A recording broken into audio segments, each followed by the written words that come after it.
Hey everyone, it's Evan here. Welcome to episode 252 of the Sports Ballers podcast. Today on the show, the Ravens won, the Bengals and Steelers lost, and I'm pretty happy after week one. Well, not really. I mean, you know, I could be happier, I guess. We'll react to all 16 games, make our picks for against the spread next week. So buckle in and get ready for the Sports Ballers podcast.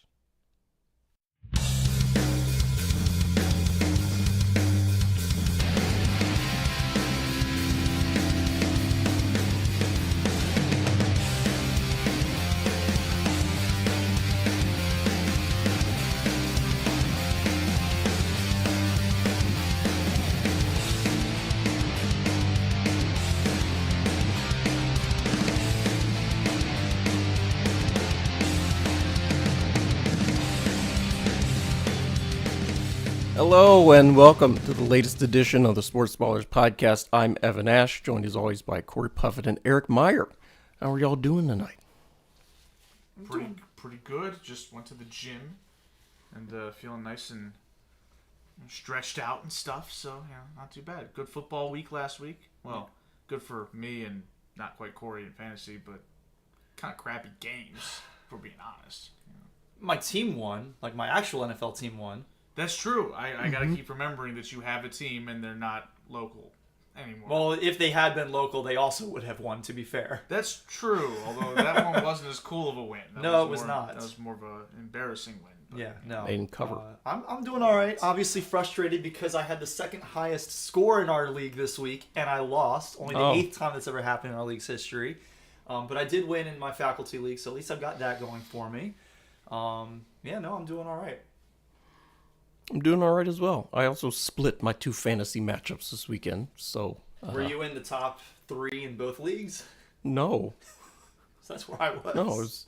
No, it's a 10 and 12 teamer, and I think I finished like 7th and 7th. Impressively, Steven finished just in front of me in both leagues.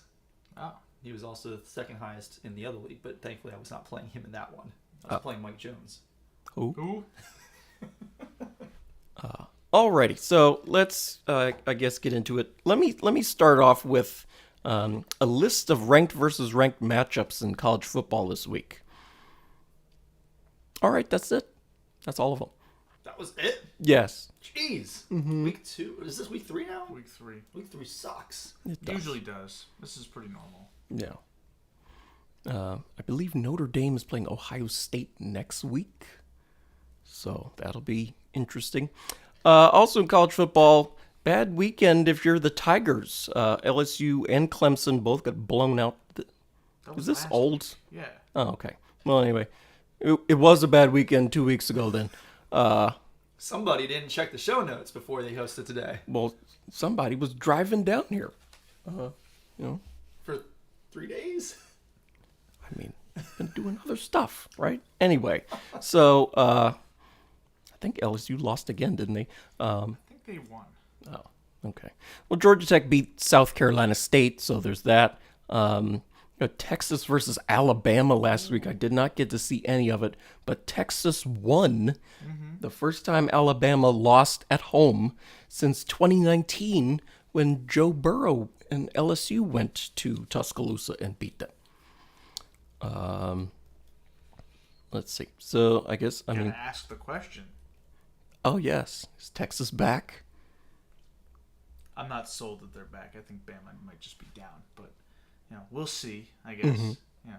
We'll see what they do in is this their last year of Big 12 play? Yes. Yeah, we'll see what they do against Oklahoma and those teams that remember last year they started off really hot. They lost to Alabama in a close one in Austin and were like 5 and something or other, and then they just started getting crushed by teams. So I'm not buying Texas stock based off of one win, especially when Alabama is a team that honestly strikes me as a team that's kind of a little bit maybe in decline. I don't want to say in decline because that they can bounce back, but they don't seem to have it this year like they have in years past. I mean, they had Bryce Young, now they don't. They had Tua before that, now they don't. They had Jalen Hurts before that, now they don't. And I guess they did have Mac Jones in there for a year too, but they had literally everybody else loaded at every position. They don't seem to have the same talent advantage that they used to have over everybody in the last 5 or 6 years. I agree with that. I would say they are down because, like, you really can't have gone any higher than they did. They won like 5 championships in 10 years, something like that. Yeah, So every other year it seemed like they were winning the title, and the years they didn't, they were losing in the title game. yeah, yeah. So I mean, you really can't do better than that. So good for them. Texas is ranked number 4 now, which is a bit of a stretch. They're hosting the Cowboys of Wyoming this week. So Josh Allen's school. yes, Georgia Tech at Ole Miss, where Ole Miss is favored by 18. Get lit up. Yeah. Lane Kiffin, shout out. Word to the wise, lay the 18 points. Just Does seem a little light. yeah, it is. So yeah. Anyway, that's it for college football. Unless y'all have anything else to add. Terps 2-0, baby. Oh, But 0-2 against the spread. yikes! Yeah. They blew the cover against Charlotte in the last minute. They gave up a backdoor touchdown, and they also took the starters out super early in their game against. I don't remember who they played in week Towson. Towson, yeah. I was going to say Howard, but no. I mean, they play Howard all the time week 1, too. Mm-hmm. So they 0-2 against the spread, but 2-0 where it matters. Oh my God. Been a little bit of a struggle for the Terps. They got off to a slow start against Charlotte. Hopefully they can rectify that and have better starts because Big Ten play is coming up. Alex is predicting a win this Friday. I don't even remember who we're playing. Isn't it Penn State or I don't think it's Penn State. somebody? I don't remember either. Why are they playing Friday and not Saturday? Well, they got to cancel class, Yeah. right? You don't go to university to go to class, I as didn't. as y'all know, right? We lived it. We were never in class. Who's we? You and me. Yeah, y'all too. Exactly. Us. The two of us. Y'all ain't go to the place school. Let's go to the Orioles, who, they spent a lot of last week just pounding fulls. Just toasted the Angels. I don't even remember who they played over the weekend. Oh, Boston took 2 out of 3 from them. Was it in Boston? Yeah, Yes, it was. Nice. Yes, it was. And then they won the first game against the Cardinals. Figured out how to lose last night to Adam Wainwright, who got win number 199, despite just being the junk baller and floating the ball across the plate all the time. The Orioles just couldn't solve him. So his ERA is, I think it's now under 8. It dipped below 8 because of his nice start against Baltimore. Yeah. Yes. Wonderful. So Orioles lost 5-2 last night. Gave up 2 home runs to somebody who had only hit 1 home run all season. And I believe that guy just hit another home run. And the Orioles are down 1-0 to the Cardinals, who are terrible.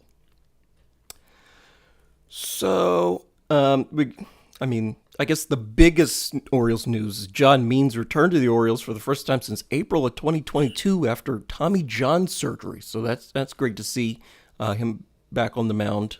He pitched fine. Obviously not as good as Wainwright, who just carved the Orioles up. Also this week, the Orioles are hosting Tampa Bay Rays for 4 games. And the Orioles just need to win 1 of the 4 to clinch the season series against Tampa Bay. And there are no more 1-game tiebreakers anymore. So the season series, the head-to-head record, is the tiebreaker. So that'll be big. I think I'm going out there tomorrow night. Some of y'all insisted, I got to do a bunch of stuff. I'm like, well, fine. I will print out a scorecard and go enjoy myself. Need to find my clipboard. Oh, you're going to enjoy yourself. Yes. You're not going to have to go take a walk around the stadium because the Orioles aren't up by 10 runs.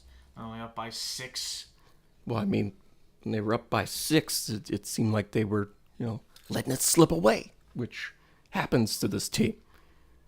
Yeah, this team with the best record in the American League lets so many wins. Yeah, the other 14 teams in the American League should be ashamed of themselves that this team is the best team. Are you kidding me?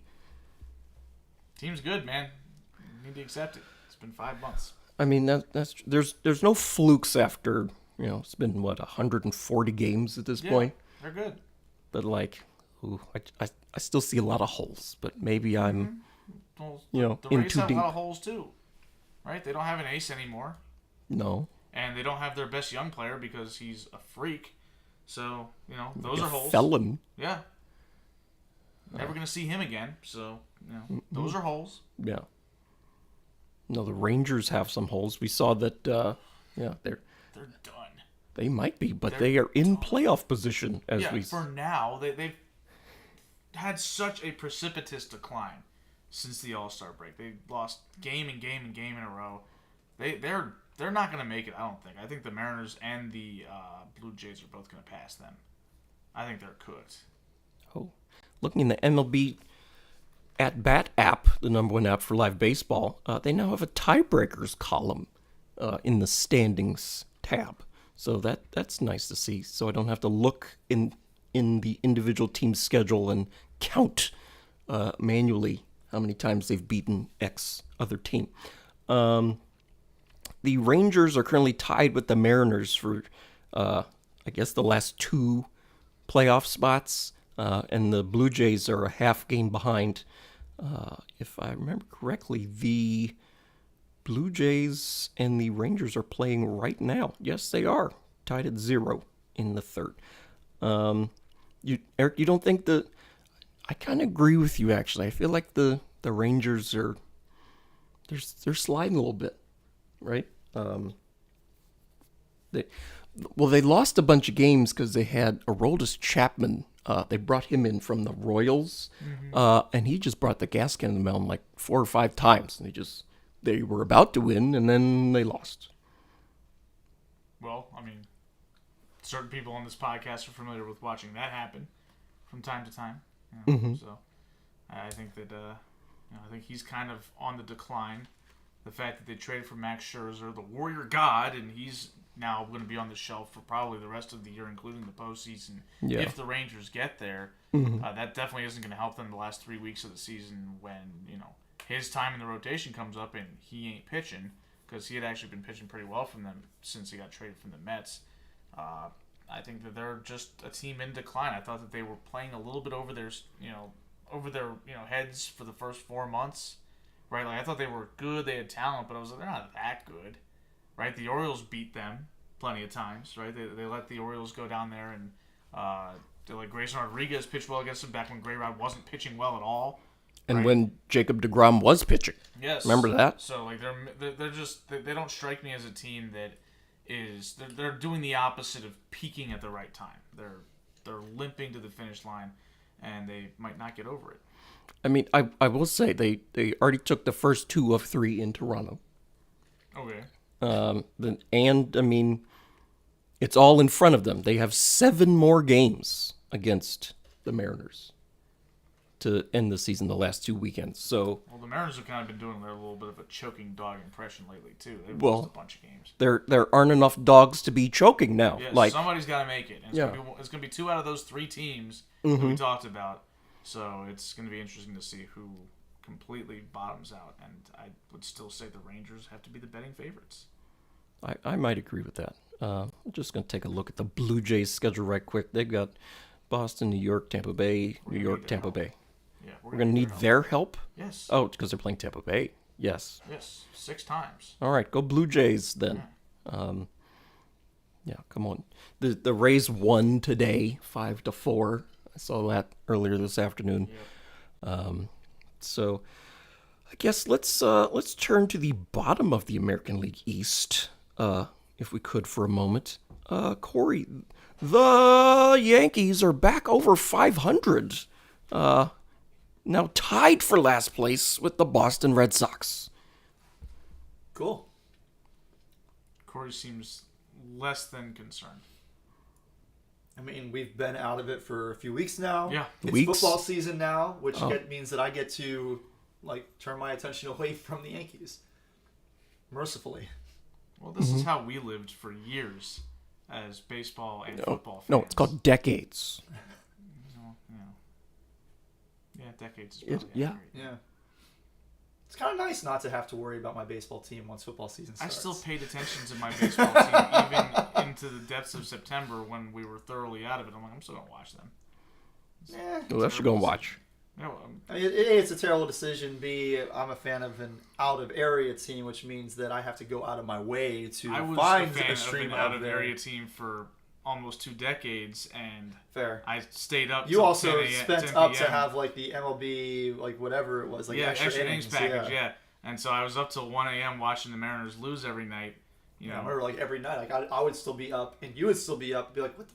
Like, why is Eric still on Facebook? Oh, yeah. I'm watching the Mariners. He's a fan of a West Coast team. Yeah, a bad West Coast team. They're still playing at 1:15 a.m. And losing again. Yeah, that was my life, yeah. Probably losing like 3-2 or something. Usually, yeah. It was typically really frustrating. They typically get 2 runners on in like the 8th inning with no outs, and then the runners would never move. And that would be that. So, not interested in doing that anymore. Well, the Orioles are doing their best impression of that lately. Yesterday, they blew 4 different innings where they had runners in scoring position with less than 2 outs and failed to score. So, what place are you guys in the AL East? Number 1. First place. What place are you in the American League? Number 1. Number 1. Yeah. And they're choking? No, I didn't say they're choking. I said they played badly yesterday. Yeah. That's true. You said they were doing their best choking dog impression like 5 minutes ago. I said they were doing their best Mariners impression from the prior years, where they just wouldn't be able to hit anybody, including dudes who threw like as hard as I do. So, pretty pathetic. Yeah. It wasn't a good showing out of the O's last night, but the thing I like about baseball is that your team gets clobbered one night and you just go get it tomorrow. Unlike football, where if your team loses badly, we'll get to the New York Giants in a minute. You just have to sit and stew on it for a whole week until they take the field again.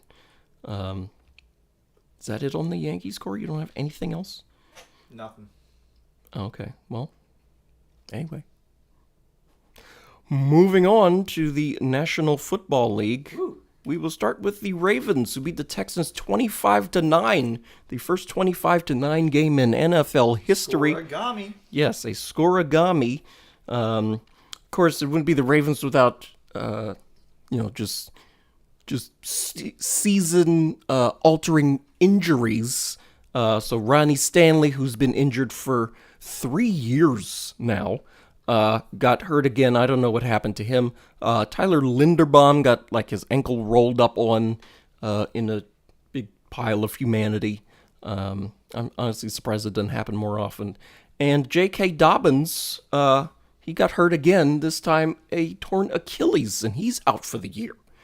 Rob, I mean, you hate to say it, but like, that could be his career. Like, I think so too. Is up. Yes. I'm not sure how many people are going to want to shell out much money for somebody who has had this many season-ending injuries. Catastrophic injuries. Especially when we're talking about this one being the Achilles. Yes. Like, that's not an easy... Metaphorically and literally. Yeah. Just brutal out of him. But, the Ravens did win. Lamar Jackson looked terrible. He said on Twitter that he was rusty, and I hope that's all he was. Because there was. What are you implying? What else might he have been, Evan? Just generally terrible, right? Like rusty. You've been in training camp for 6 weeks. What's the excuse? I don't know what the excuse is, but that's just what he said. I feel like there is no excuse, particularly after you've been paid $250 million, right? When it's week 1, it's time to go. So if you can't be ready for week 1, you got to get ready for week 1. And however you do that is up to you. Is that a saying? No. If you can't be ready, get ready. If you can't get ready, be ready. Or the other way around. That doesn't matter. Sure. It doesn't make sense. Yeah. Anyway, If so you can't be ready, get ready. You got to get ready. Yes. Well, if you can't be ready, then there's no way they can get ready. Otherwise, they should have got ready. Well, we're saying ready way too much. Well, I'm ready to move on. Shout out to the Readies. Sean is God family. You better say God people, weren't you? I was about to say God parents. It's like a whole family. Yeah. The guy who I properly identified when Pooch was trying to give that jersey or shirt or whatever it was. Hold on. Pooch was making me really nervous because he kept saying, "Are you sure it's him?" I'm like, Now you're making me think it's not him, but I've been around him all weekend. I'm pretty sure that's him. Mm-hmm. So, yeah. I mean, both Ravens go to Cincinnati to play the Bengals, who also stunk the joint out.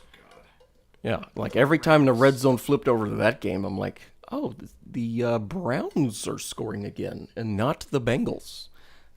People are saying that there was weather and, It was a bit of a messy game. Yeah, it was messy, but again, as another guy who just got paid $250 million. Plus another 25 on top of that.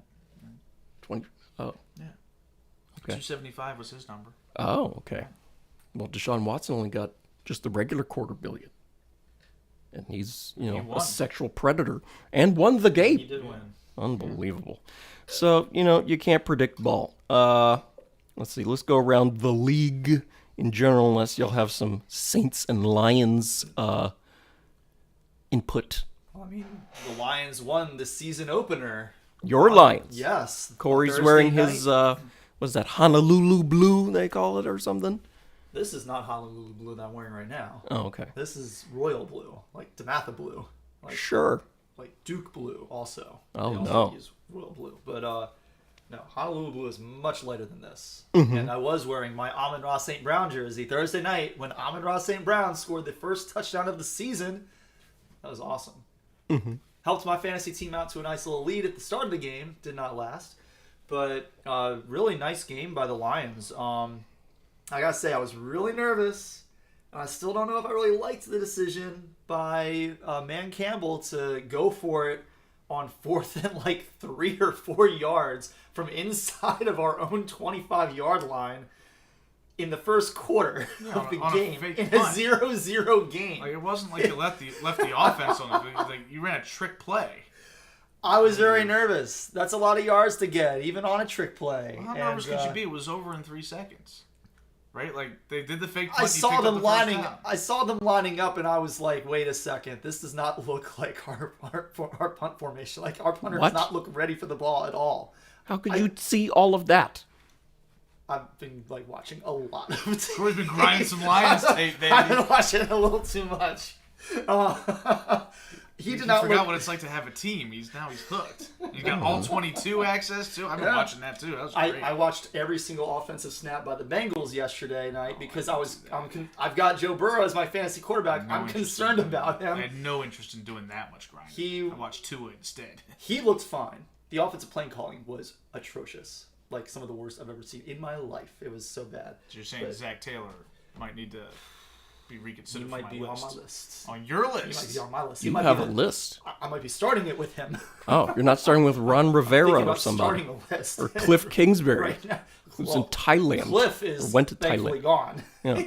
He got a one-way ticket somewhere. To Thailand. And he was just like, I don't know when I'm coming back. I was like, good for him. That's what I said. The man is a horrible football coach, but he knows how to be rich. Yeah. Like, I've never seen a football player be better at being rich than Cliff Kingsbury. But yeah, so I sort of saw it coming, and I was nervous even in the pre-snap, but it worked out, and we went on to score a touchdown on that drive. And then the offense kind of disappeared for a while until the second half, deep into the second half. But it all worked out. You guys also grasped the ball in the red zone, too. We grasped the ball in the red zone, but we also had the player of the game, Kadarius Toney. Yes. Dude was awesome for us. He was so good. I don't know how much we're paying him, but it's not enough.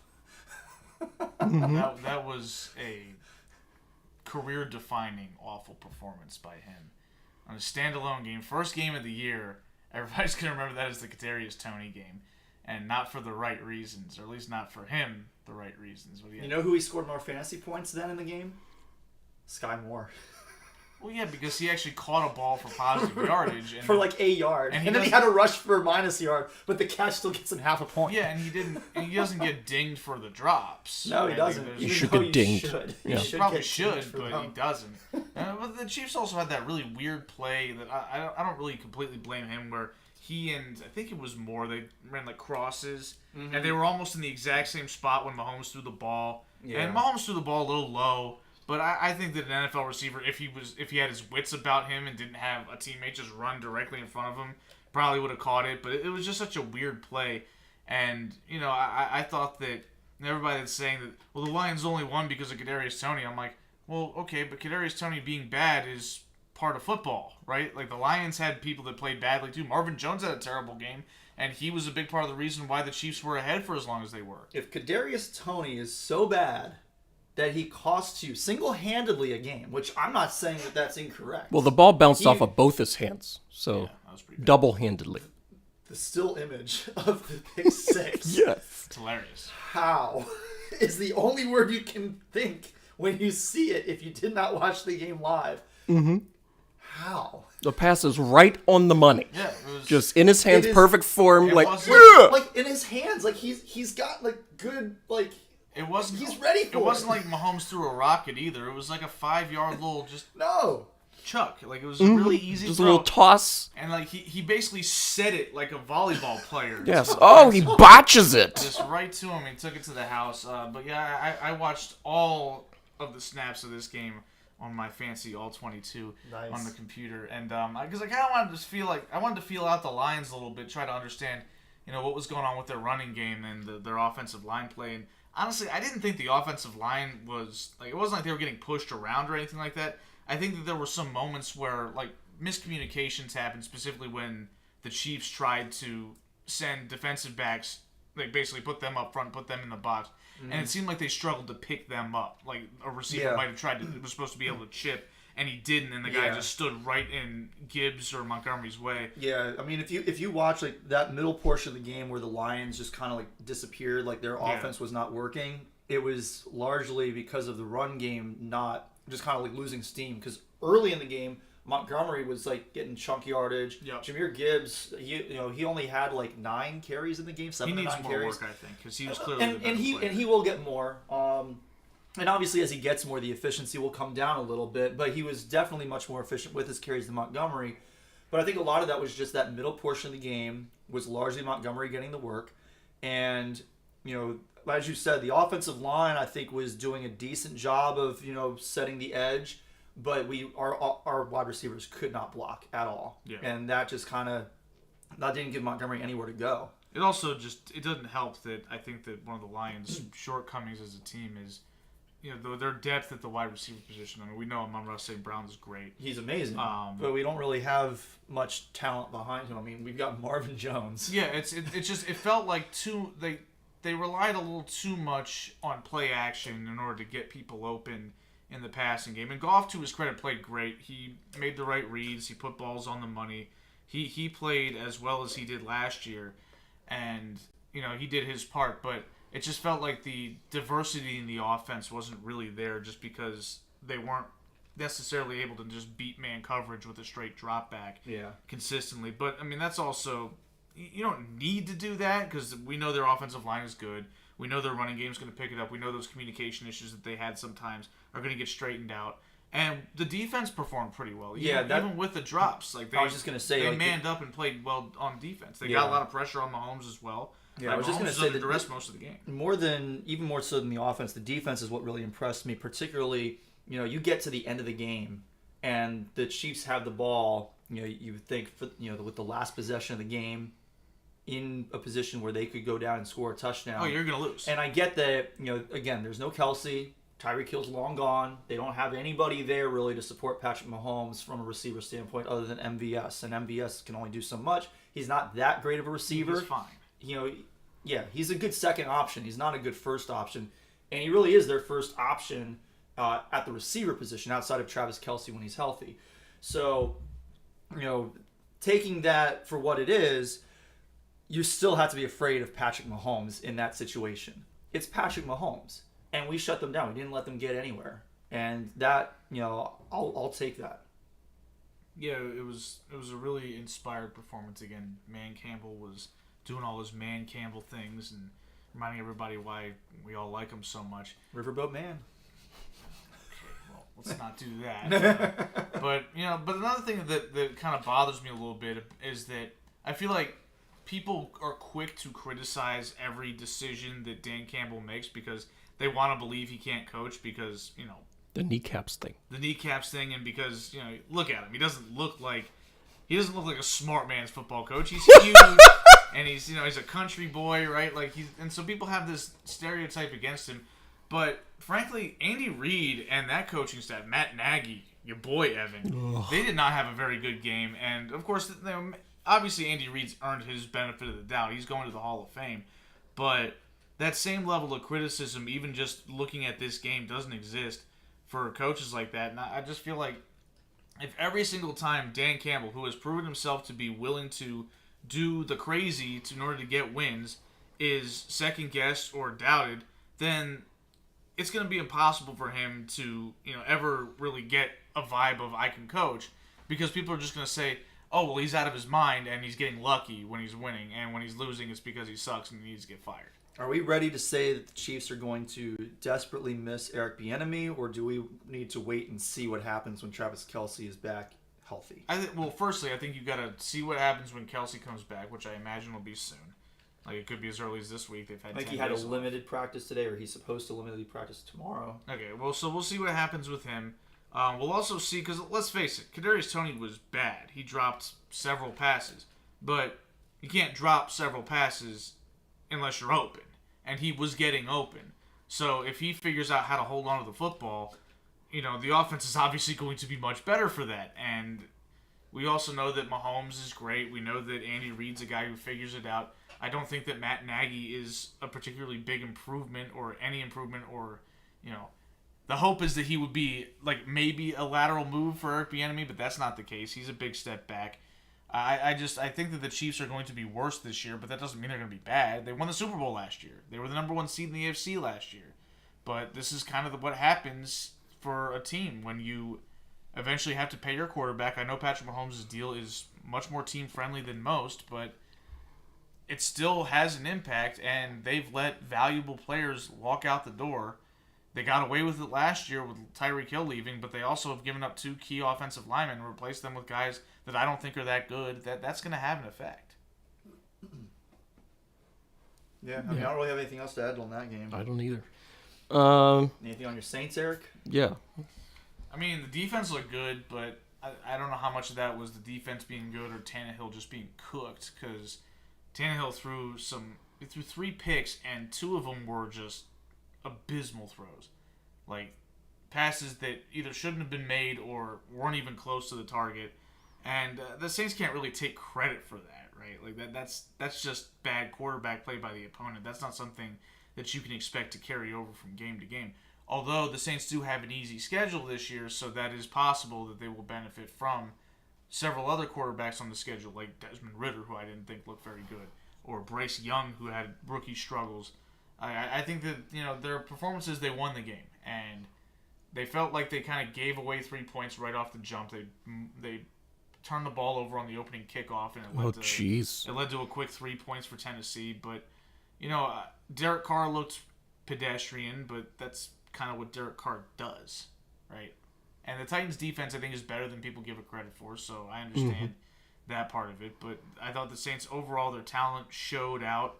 Chris Olave had a good game. Michael Thomas, for the brief time that he's going to be healthy, still showed that he could be Michael Thomas. Did he play the whole game? Mm-hmm. Oh. And he made a lot of catches. And, wow. I'm sure we're going to read that his pinky toe is hurt and he's out for the next 6 years.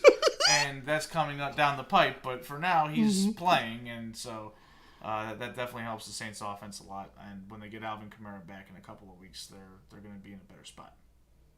Alrighty. I guess we can discuss our picks here. So I will start with our biggest regret pick. Some fool on this podcast picked the Giants like plus 3.5 or something. It didn't matter. So I could have been 39.5. Yeah, 39.5. Still not enough. So I think I'm out on the Giants. Yeah, they'll probably still make the playoffs because somebody has to. But I'm sorry, what? Yeah. I guess somebody has to, but not them. I mean, who else is gonna do it then?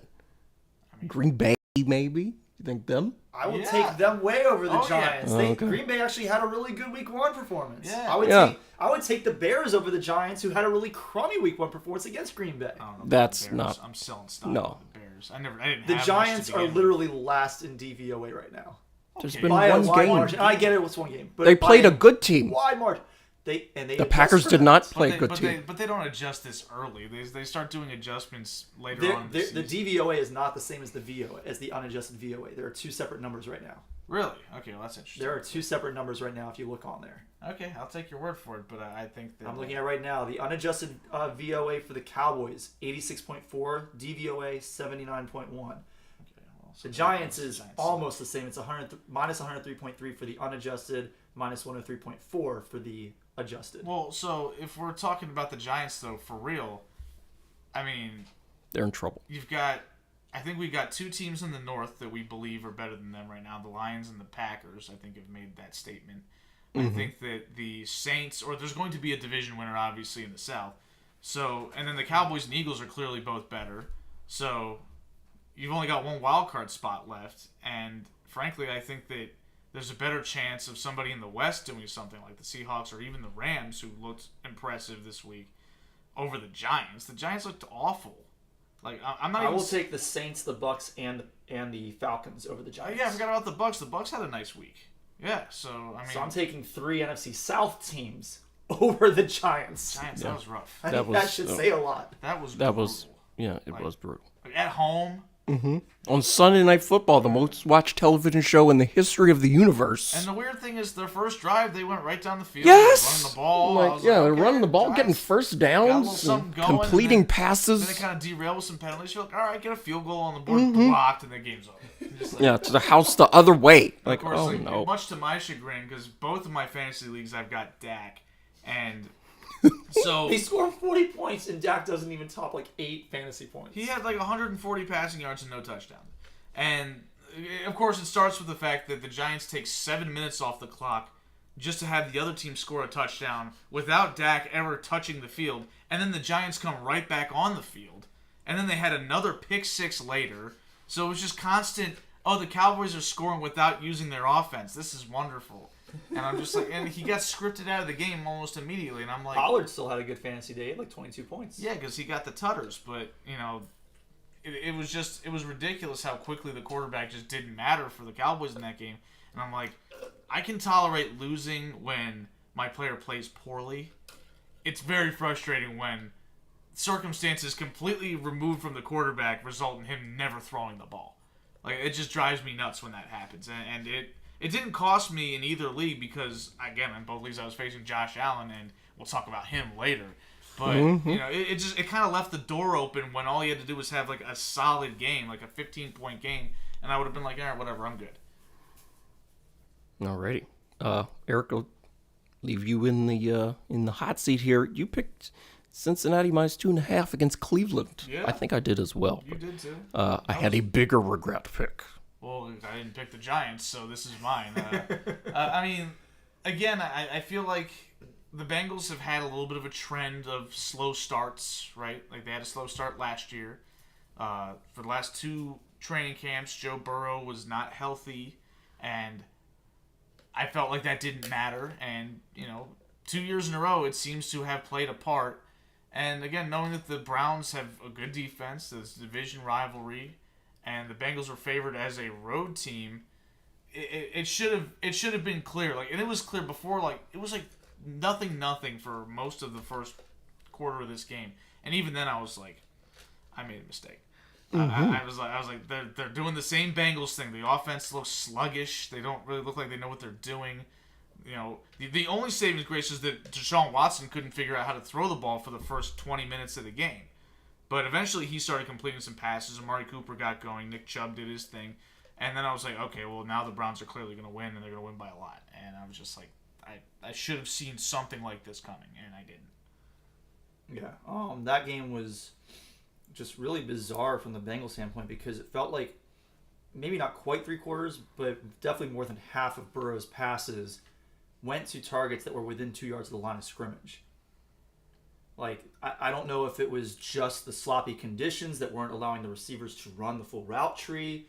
I like I said, I spent last night watching every single offensive snap on the all-22 from both the side and forward angles, and it just like Burrow did not look hampered by his calf at all in the pocket. He seemed to be moving around just fine. There were even a couple of situations where he kind of like escaped out of the pocket, or he was able to climb up into the pocket. He had one like pretty impressive throw toward T. Higgins in the end zone. It was a little bit too high and far out of bounds for Higgins to actually have a realistic shot at catching it. But part of that was because Burrow was getting hit as he released the ball, but he was able to climb up in the pocket well and deliver a nearly accurate ball. So I'm not too concerned about him. I just want to know what the hell they're going to do about that play calling, because if that's a matter of the offensive line just being so putrid at protecting for Burrow that he had to keep dumping it off, because like some of the there were a lot of plays that looked like screen passes, but I don't think they were intended to be run that way. And if that's what their offense is going to be this year, whoo boy, I better find a backup quarterback quick for my fantasy team, and they're going to have a really short season. Yeah, I mean that was an absolute egg that the Bengals laid, and honestly, that we are all kind of on the same page with who we thought the top three teams in the AFC were, with the Bills, the Bengals, and the Chiefs. And the Chiefs lost, and they showed some areas of concern for them, but the big area of concern for them was, we're going to let our conference rivals get out ahead of us by a game. And then what happened? Yeah, the other teams lost to. I mean, again, the Bengals losing to the Browns on the road. I'm not gonna say there's any shame in that. The way they did it was pretty bad. Yes. But the fact that they lost that game, that's a game that you kind of can see. You can see that loss coming. Again, we'll talk about the Bills in a little bit, I'm sure. But but yeah, that was no good from Cincinnati. And again, they're gonna pay for these slow starts because it's so competitive at the top of the conference. And getting the number one seed matters so much more now because of the only one team getting a bye week, that giving away games where you're just not competitive at all is just not going to cut it. I agree with that. Corey, you picked the Chargers -3. Yeah, so I mean, this is my biggest regret pick. I only had 5 incorrect picks at the end of the week because of the Monday night game, but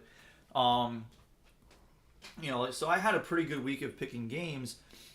This one, I think, is really just a regret because I didn't have enough faith in my guy Tua.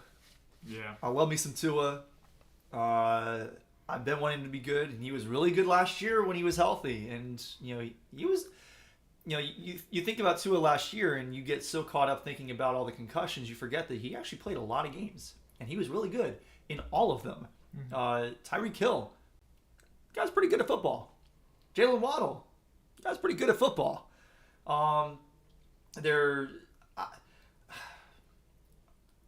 should have known better than to pick the Chargers. Should have known better than to pick Brandon Staley. Should have known that there was going to be some way that he was going to mess that game up. And they sure did by not running the damn ball in the end of the fourth quarter when that is how they were making their money throughout the game. It's like he wasn't watching the game. Like he's not paying attention. Yeah, so that's my biggest regret. The Chargers should have been within 3. Should have won this game, in my opinion. But taking a road team -3 when honestly the two teams are fairly well matched, I have a little bit of regret for that. Yeah, especially because there isn't really much of a home field advantage for the Chargers. They don't have enough fans to put in that stadium to root for them. There's Dolphins fans everywhere on Sunday. Yeah. And so that kind of plays a factor as well. And yeah, Tua was just dealing. He made some throws that I feel 465 yards passing? Something like that. And some of the throws that he made are I feel like when you watch him play, I think there's a perspective issue with him because he's left-handed, that since it look we're so used to seeing right-handed quarterbacks that it looks weird when he throws it. And it doesn't look like he's throwing with a whole lot of power. So you're like, how's he going to make off-platform throws? How's he going to fit throws into tight windows if he doesn't throw with any velocity? And the throws did not look like they had a lot of juice on them. But then they were exactly like somebody that threw a rocket right into a tight window. And I was like, oh my God, this guy's playing his ass off. One thing that really stood out to me about Tua on Sunday was that, you watch Patrick Mahomes and Tyreek Hill play with each other for several years. And throughout their time together, Patrick Mahomes was consistently underthrowing Tyreek Hill. Tyreek Hill had to come back to the ball all the time. Yep. We saw a lot of that last year with Tua and Tyreek. Mm-hmm. And I just expected, this is Tyreek Hill we're talking about. Dude's fast. And it's not like he lost a step from last season. He's still fast. Tua was not underthrowing Tyreek. He was putting the ball right where it needed to be. He has made the adjustment that he needs to Tyreek's speed. Anybody who picked him at like the 4th, 5th, 6th, 7th overall pick in fantasy is going to be very happy this year because he's going to go off. Yeah, he just proved it this week. And again, the issue with Tyreek is, like, I feel like, again, you mentioned it, Corey, him being almost too fast, and the quarterbacks don't really anticipate him getting down the field that much. But Tua is one of the things that has been lauded about him, even in his college days, is he's an anticipatory thrower, and that's just in his DNA as a quarterback, and he knows how to understand where the guy's going to be before he makes his move, and that's just an added benefit when you've got Tyreek Hill. I mean, that game-winning touchdown throw that he made, where he just dropped it barely over the corner's head to Tyreek Hill, who is not a jump ball threat, or at least wasn't on this play. He's 5'10", and he did not even have to break stride to catch the ball. He just dropped it right in the breadbasket for the game winner. I mean, it was an outstanding day for him. He made use of, I think his name is Braxton Berrios, or is that the pitcher? There's a Berrios. It's Jose Barrios and Braxton Berrios. Braxton Berrios is the football player. Okay, yeah.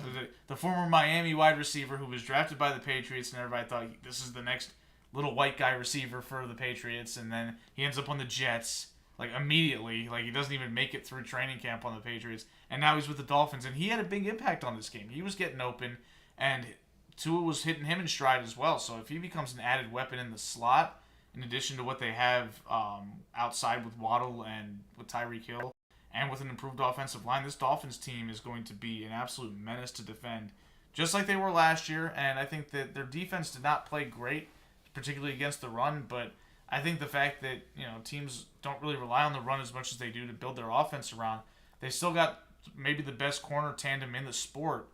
They're going to be able to get some stops as well, and this team could be a threat to win the AFC East. Yeah, I think so. I pulled up this was a really fun game to watch, obviously, with the 36-34 score, but also I pulled up the Chargers' schedule. They're at Titans, at Vikings the next couple weeks, but their next two home games are home versus the Raiders. Then they got a bye week, and then in week 6 they host the Cowboys. So, not going to be much of a home field advantage next couple games. And then they host the Bears on October 29th. So, like, yikes. That is a night game. Sunday Night Football. Okay. Well, locals from this area will know that Bears fans travel. They took over Raljon a couple years ago on Sunday Night Football. Oh, really? Packed with Bears fans, with Mitch Trubisky starting for them. With Mitch Trubisky. Yeah, so you had a bunch of number 10 jerseys, and I was like, as sad as the sight as it is to see a bunch of people who spent hard-earned money on a Mitch Trubisky jersey. There are more of those than there's a our lot more words of those jerseys. than anybody wearing burgundy and gold. And I don't even remember who was throwing the ball for them back then. But does it matter? It just doesn't matter. It's just heinous. Mm-hmm. Alrighty, on to our proudest pick. I will start again. I picked the Packers over the Bears. For some reason, the Packers were not favored in this game, even though the Bears are hot garbage. The Packers had, when they had Aaron Rodgers, they were way better than the Bears. But Aaron Rodgers was the main guy that left, right? But like the Bears have no team. They have Justin Fields and then some guys. The guys from SNL with the mustaches and the sausages and the beer. It might as well just be them playing offensive line for these Bears. So, it's that was a layup, and I could have won a couple dollars. Could have? Mm-hmm. Why didn't you? Because I'm kind of risk averse, even though this was a lock. I don't want to gamble too much. But if this one's a lock, this should be the one you do gamble on. Yeah, but as soon as I put some money down on it, I'm sure somebody's gonna commit some sort of penalty right at the end and figure out how to lose the game or something. Stuff just happens. It's a well-known fact. They always check to see, has Evan Ash deposited money for this game? Mm-hmm. Yeah, it just goes down the tubes like that. So, yeah, the Packers rolled the Bears in Chicago. Just more of the same stuff out of them. Eric, you proudly picked the Dolphins Yeah. against the Chargers. Yeah. And that game went pretty much how I thought it would go. I thought that the Chargers would have absolutely no answer for the Dolphins' offense.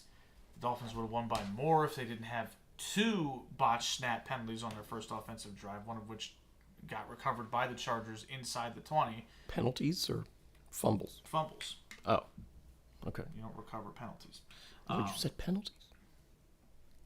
I said botched snaps. You said penalties. He said snaps. I heard botched penalties, but whatever.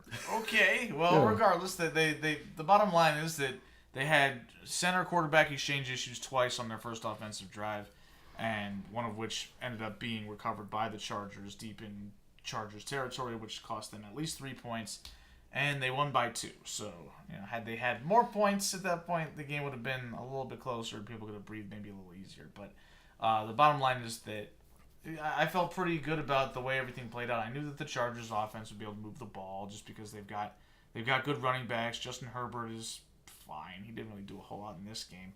But the Dolphins, middle of their defense is a little vulnerable. But I figured that the Dolphins I think they have more talent on the team. And I think that Mike McDaniel has proven himself to be at least a good coach. And the other guy, well, he's the other guy. Proven the opposite. So, that was pretty much why I made the pick. And it played out just like that. Yeah. Corey, you had the Raiders in Denver. Yeah, I could have picked one of my 4 correct Lone Wolf picks, but I went with one that Eric also got correct. He also took the Raiders to win this game, but I should have had this one. Yeah, I mean this just felt like such a lock to me, and certainly I didn't predict Jacoby Myers to catch 2 touchdown passes instead of Devontae Adams, but I knew better than to trust Russell Wilson. I knew better than to trust that Denver offense to be able to win this game by 5. More than 4 points. And they wound up not winning the game at all. Like, this was just a continuation of last season.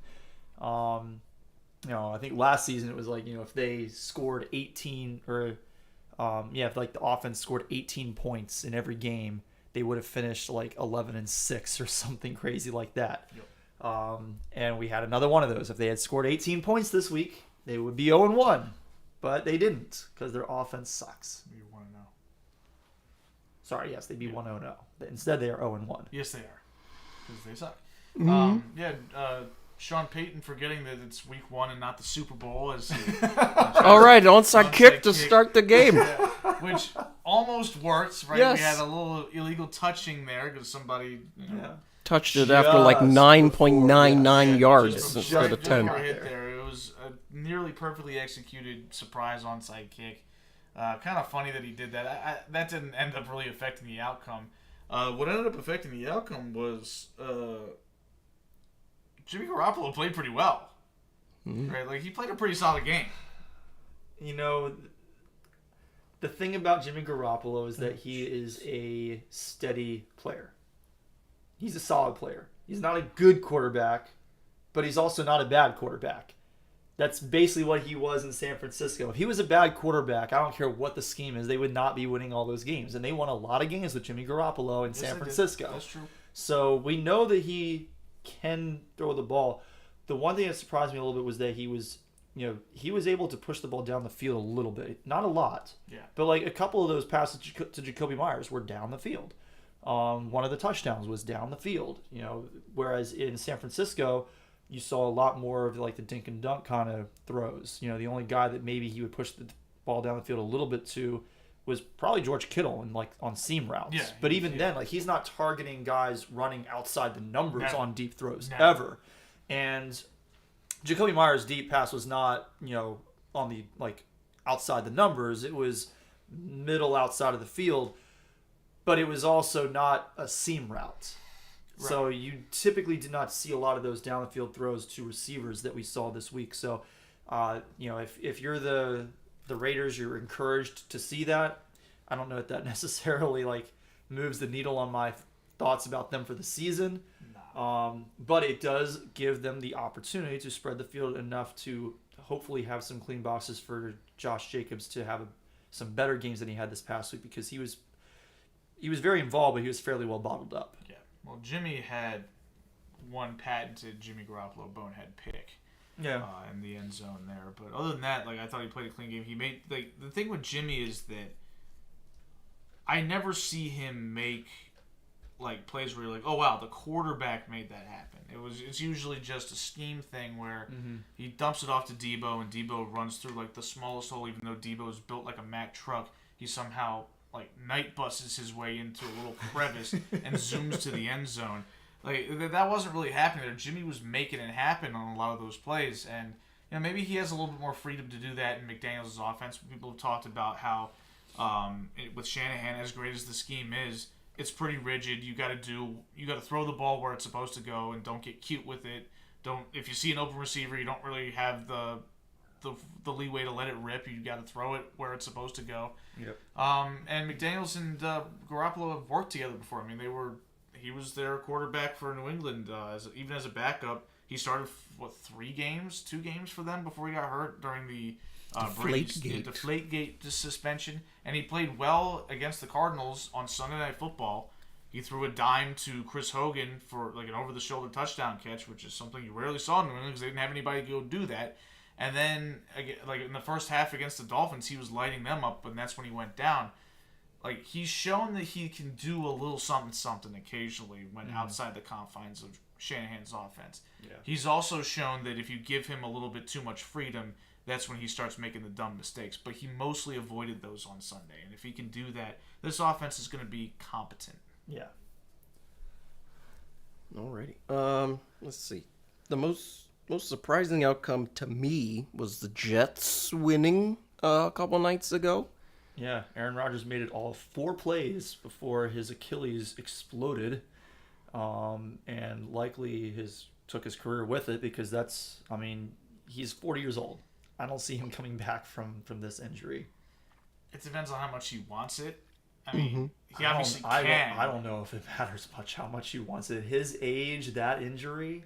I understand that, but I also, from what I've seen, quarterbacks, not necessarily quarterbacks, but football players have surprisingly recovered from Achilles injuries significantly better than basketball players have. Yes, but it's still a rate well under 50%. It's like somewhere between 30 and 40% of football players at any age come back successfully from an Achilles injury.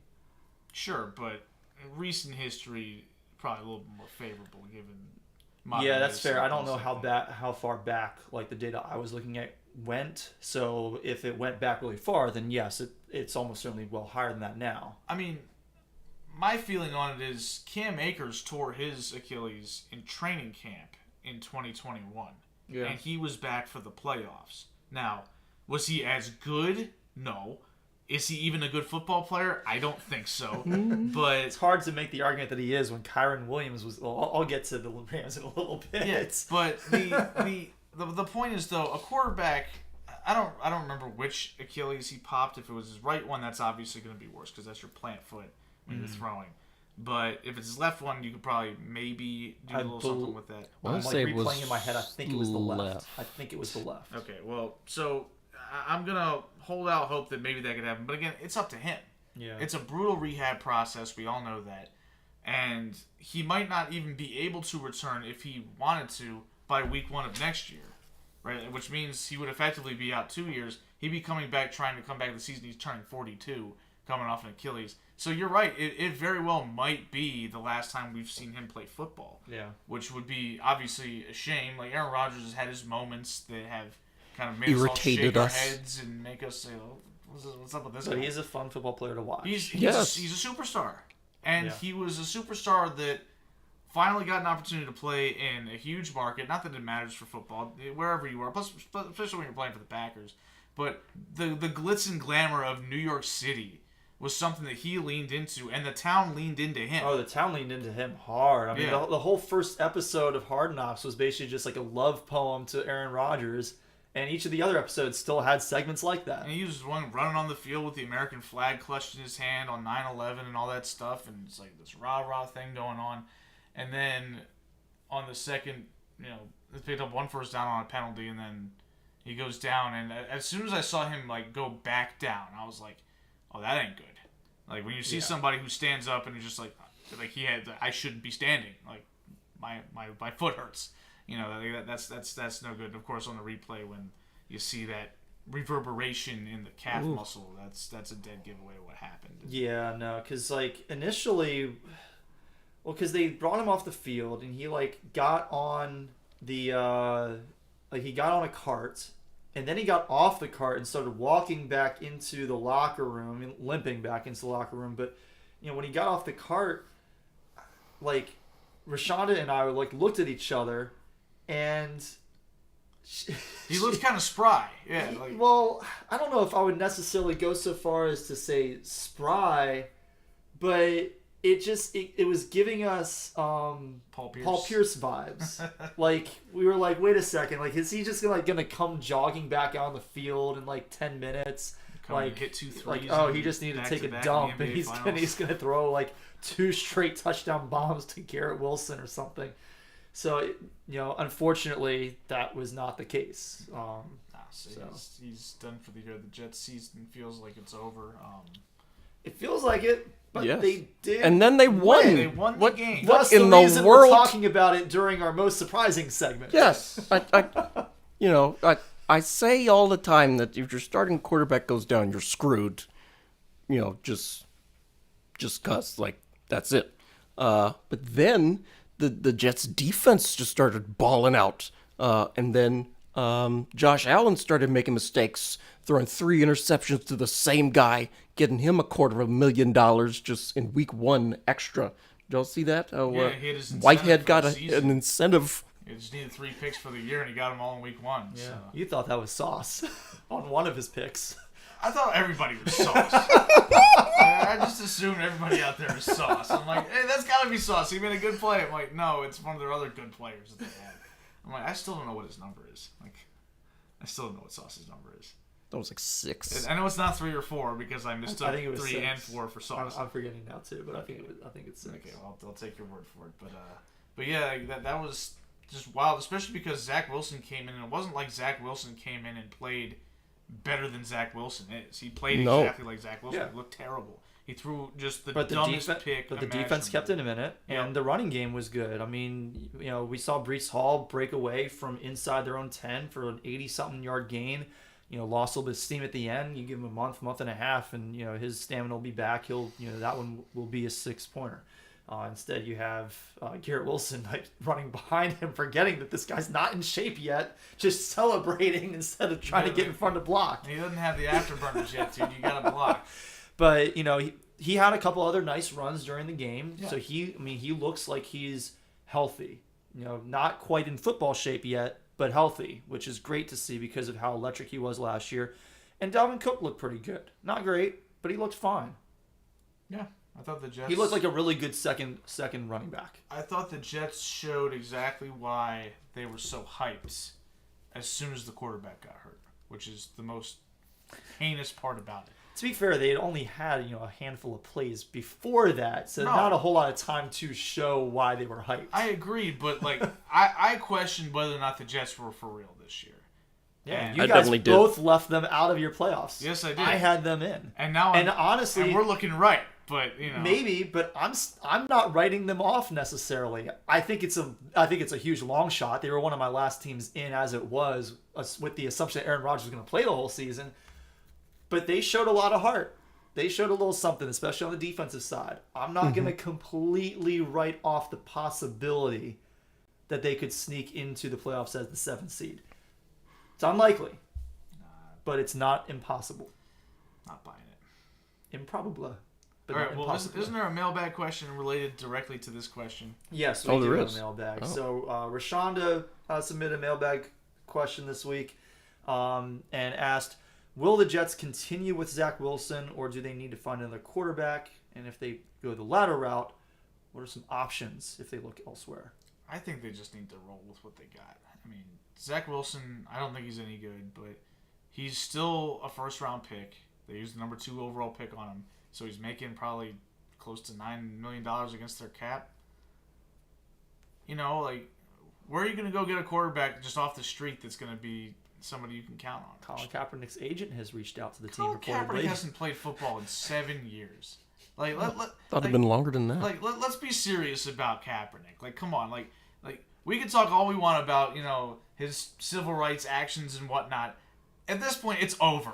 Okay? It's over for Colin Kaepernick. He's 36. He hasn't taken a football hit in almost a decade. He hasn't thrown a football in a meaningful way in almost a decade. Under any other circumstances, like anybody else that was out of football for this long, we would just be like, no, that guy's not coming back. But because this guy has a story behind it, we pretend like there's a shot. There's no shot.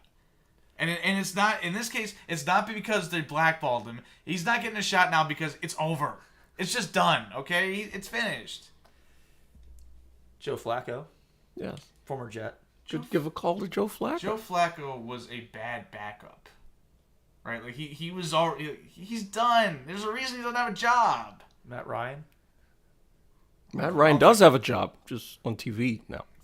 Not playing football. And he probably should be probably better at playing football than he is on TV. We saw what happened to Matt Ryan last year when he tried to pull the let's go to a new team. He was awful.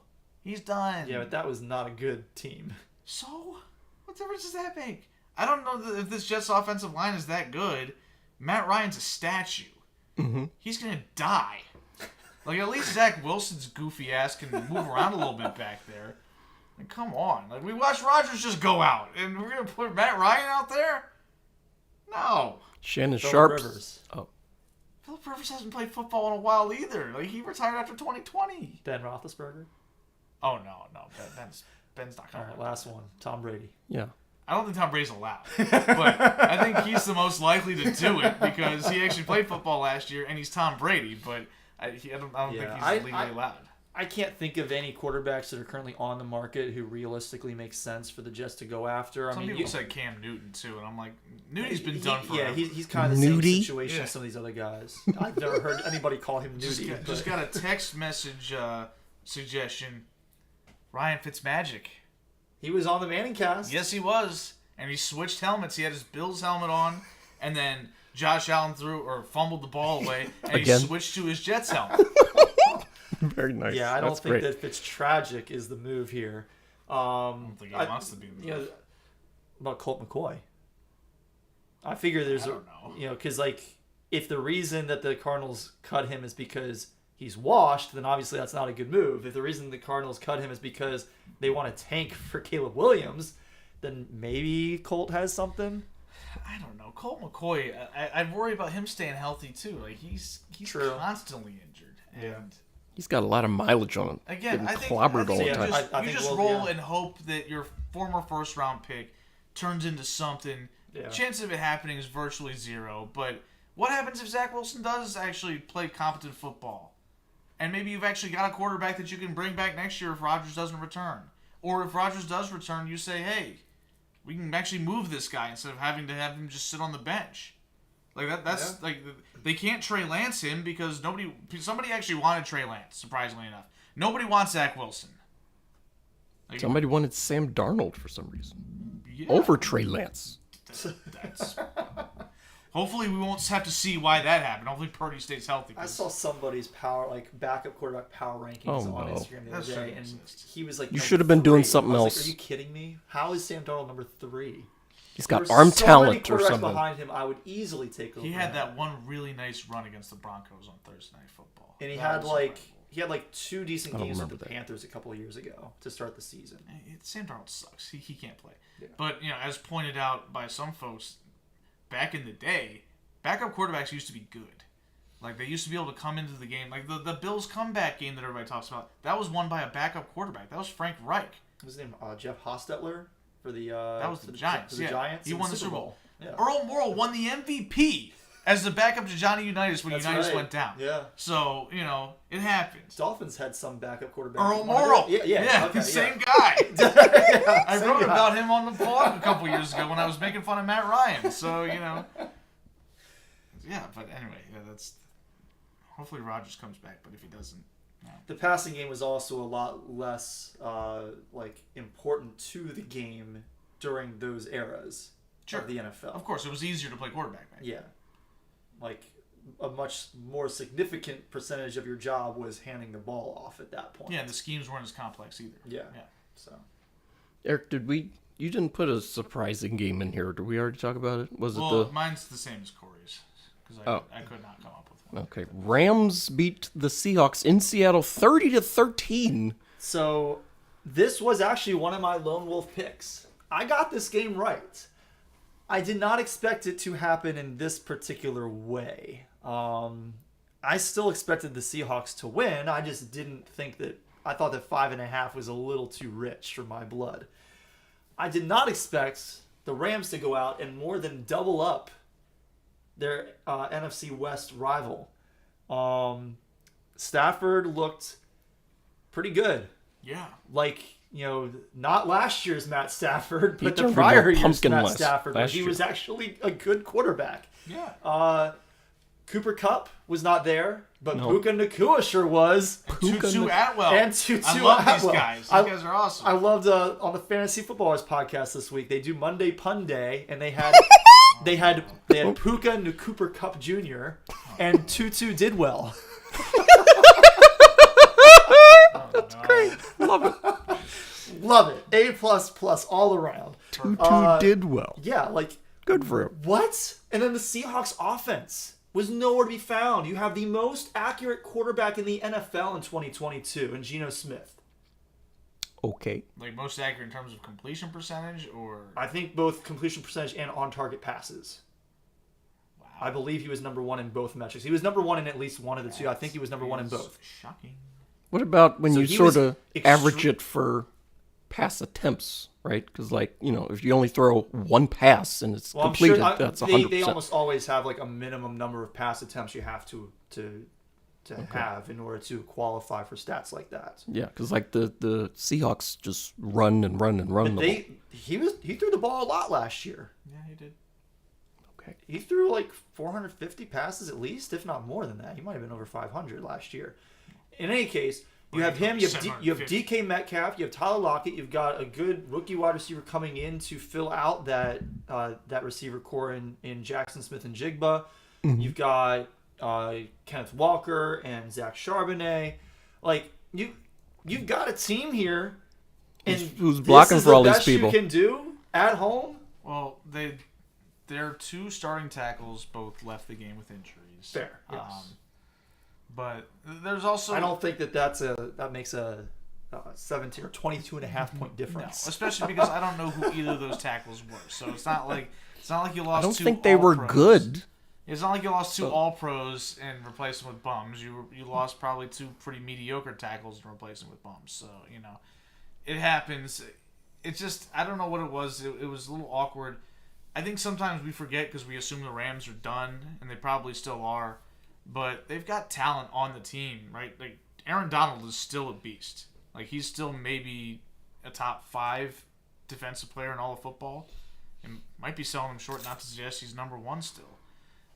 Matt Stafford, when he's healthy, he's still got some ability, right? Like he showed that he can make some great throws, and I think that maybe the Rams have a little bit of FU in them right now because everybody was like they won the Super Bowl 2 years ago. And then last year they tanked because everybody got hurt. And everybody just said, hey, y'all are done. Maybe they feel like, hey, we're not done. And then in 2 weeks, the AARP memberships will come in the mail and they'll be like, oh, yeah, that's right, we're old and we all get hurt again. But right now they're healthy. And that might have influenced the game a little more than we thought it would. I picked the LA Rams to go 4-13 this year. I mean, 16 more games. So. yeah. It's still possible. They could just win 3 more games, but it's possible. God damn it. Anyway, But is could it still probable? it seems very unlikely after a game like that. So I'm glad that I did not get cute last week and make them my first team eliminated from the playoffs.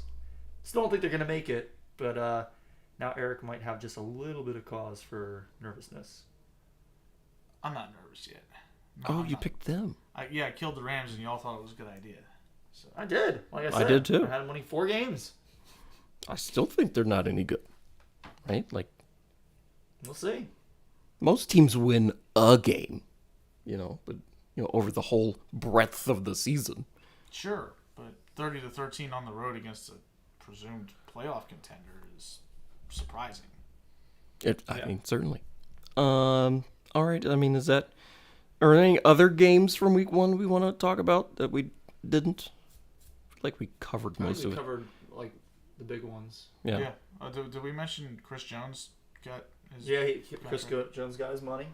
Did he though? I thought he only got a 1-year deal. Yeah, it's a 1-year deal, but he got some money and he's going to come back now. Oh, okay, but he didn't get the big money. The No. deal, yeah. No. Well, I just am I the only one that thought it was a little strange that he was sitting in the stadium on Thursday, like during the game, like I think he was in the owner's box watching the game at Arrowhead. Maybe the fact if he was in the owner's box, that part might be a little bit strange, but him being there isn't really strange to me because I'm pretty sure you would have to be if you're doing a sit-in, which is basically what he's doing. Like, he's not doing a hold-out, he's doing a hold-in. What's that? What is That doesn't mean anything. You still have to be around the team in order to, like I'm pretty Well, sure he could have can't- been in the facility across the street. Like, what? Why is he in the stadium? It felt so strange to see it. Like, don't get me wrong, this was a holdout. That's what it was. And again, I got no issue with the player using his leverage to get what he thinks he deserves as far as the contract extension. That's part of the game. It's dog eat dog, and owners would be perfectly happy to put the screws to somebody in the opposite situation. So that's no beef with me. But a holdout is a deliberately antagonistic move against your team. You are saying, I am not going to live up to my contractual obligations to play football for you. That is, in a way, an FU to your team. Why is he sitting in the stadium? No! You're at war with your team! Go somewhere else! It doesn't make any sense. It's just bizarre. It's like y'all are just like cooperating on this. No, you're supposed to be hating each other right now until you get back on the field and you give him his money. That's how it's supposed to work. Maybe they don't hate each other. It's just moronic. It's so dumb. It's just... For those not watching on News Channel 8, Eric accentuated the two U's by pointing his head two opposite directions. People got the point. So, Chiefs over here, Chris Jones over here. yeah. That's pretty obvious. Yes. Alrighty. Sticking with pretty obvious, eliminate one team from the playoffs. Yes. Post. Yeah, from the post. Post. Let's see. So, Corey got the best picks this past week, so he picks first, and then Eric, and then me, because I picked the Giants, which was a disaster. The way this works is every week we each eliminate a team from the playoffs. We obviously can't pick the same team twice, and then we also, between the three of us, can't pick the same team in the same week.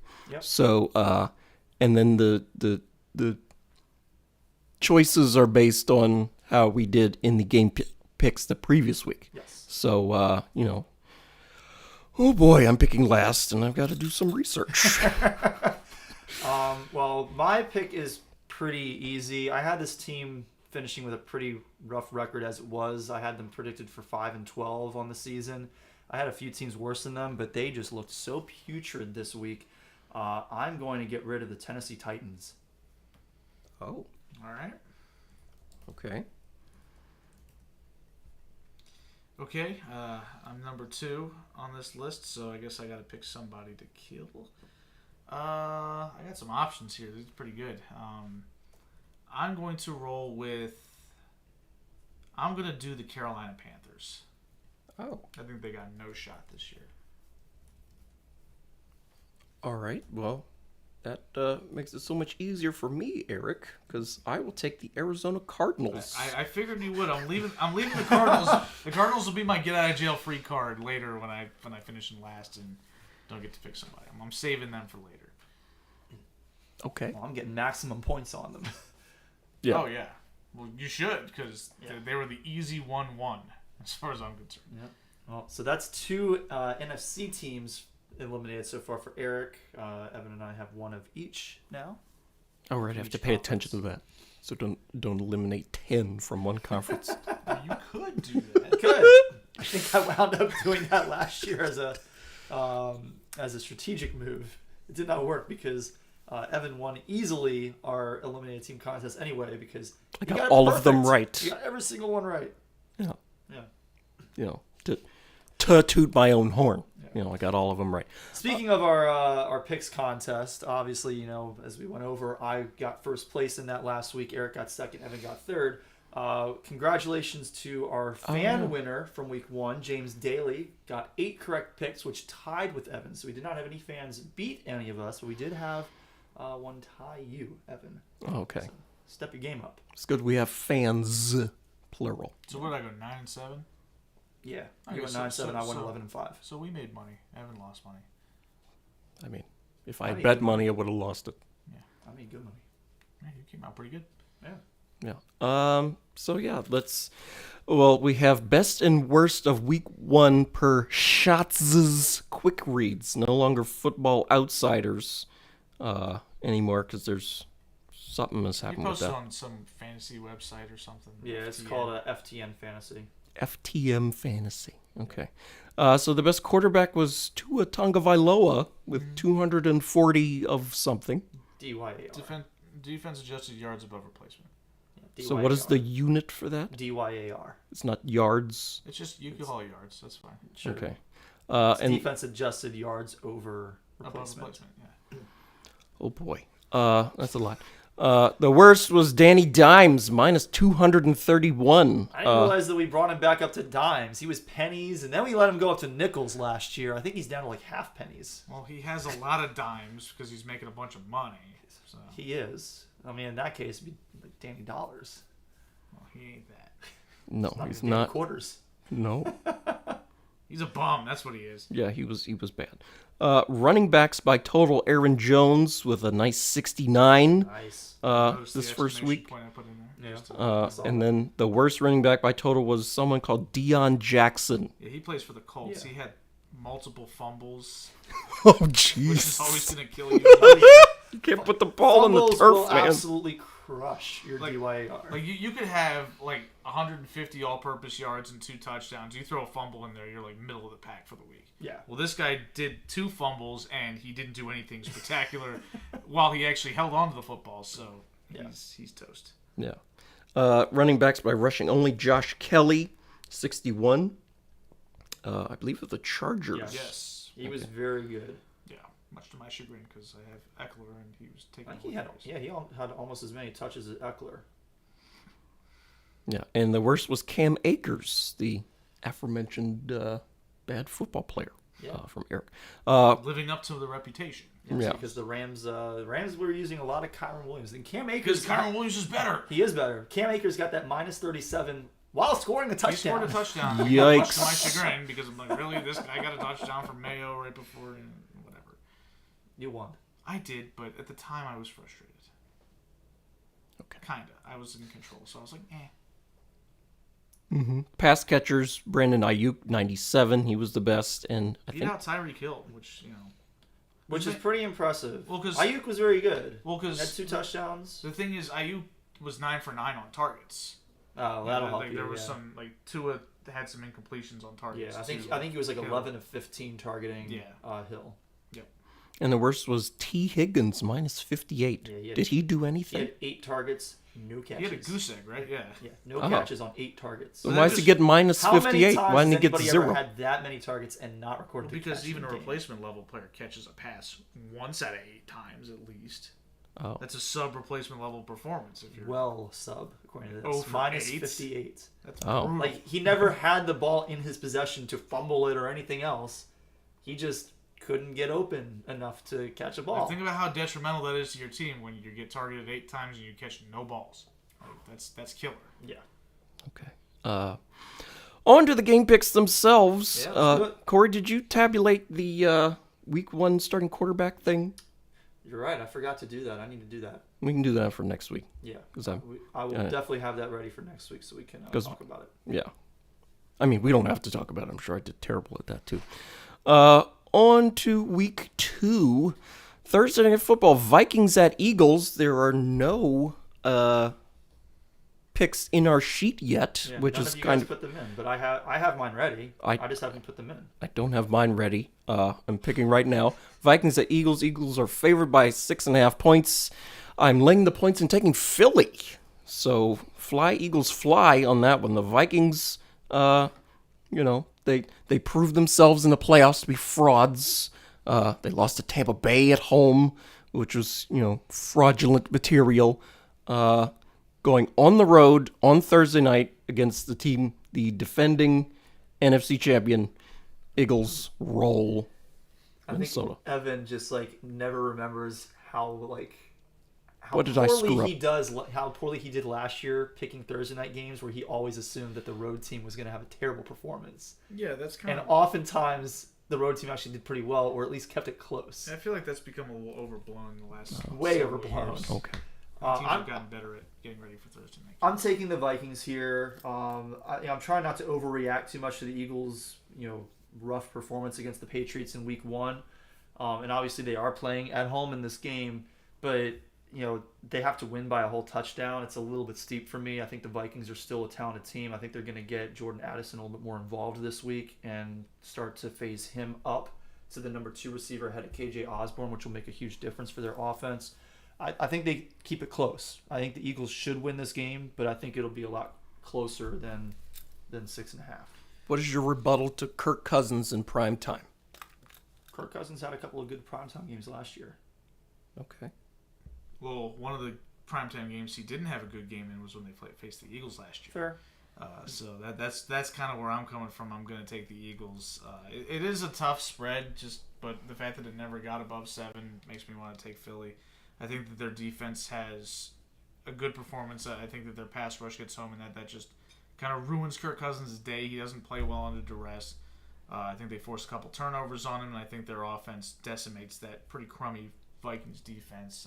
It just doesn't feel like it feels like Philly's due for a little bit of a bounce back game after coming out of the gate a little slow, right? Like they kind of got up on the Patriots with a pick 6 early, and they kind of went to sleep a little bit. I don't think that's going to happen again. I think they're going to be a little bit more ready for all 4 quarters this time. Okay. All right. On a Sunday, Packers are favored by 1.5 in Atlanta against the Falcons. I am going with Green Bay. The Falcons don't have the best home field advantage, and I'll always remember I was on the subway coming back, I think from Thanksgiving, and it was a Sunday, and the Falcons were hosting the Packers that afternoon. And there were just a bunch of cheesehead people just in the subway who had flown down for the day, to go see the Packers and then fly back to, I assume, Wisconsin. So give me Green Bay. I don't think the Falcons are very good, despite smoking the Panthers on Sunday. I don't think the Falcons are very good either, but I also don't want to get too caught up in the Packers win. That is true. A terrible Bears right? team. A Bears team that, Rodgers is gone, but the Packers still own them. Mm-hmm. And that was sort of there's a reason I didn't pick that as my surprise outcome. I was like, the Packers do this all the time. But going to Atlanta, I think that the Falcons, I don't know, Desmond Ridder I thought sucked last week, but they still won by double digits. He only attempted 18 passes in that game. Right, and Tyler Algier was a stud. Mm-hmm. And so was Robinson Bijan. was a stud. Yeah. Mm-hmm. Right, so they've got the weapons got used. Drake London didn't get any targets, and Arthur Smith was again. He didn't have any targets? Or I think I know he didn't have one. any catches. He had 1 target. I know he didn't have and any no catches. Oh, okay. And Arthur Smith said something to the effect of he doesn't care. Yeah, he said the same thing last year about Kyle Pitts. Like, we're not playing fantasy football. I'm like, these are top 10 picks of your team.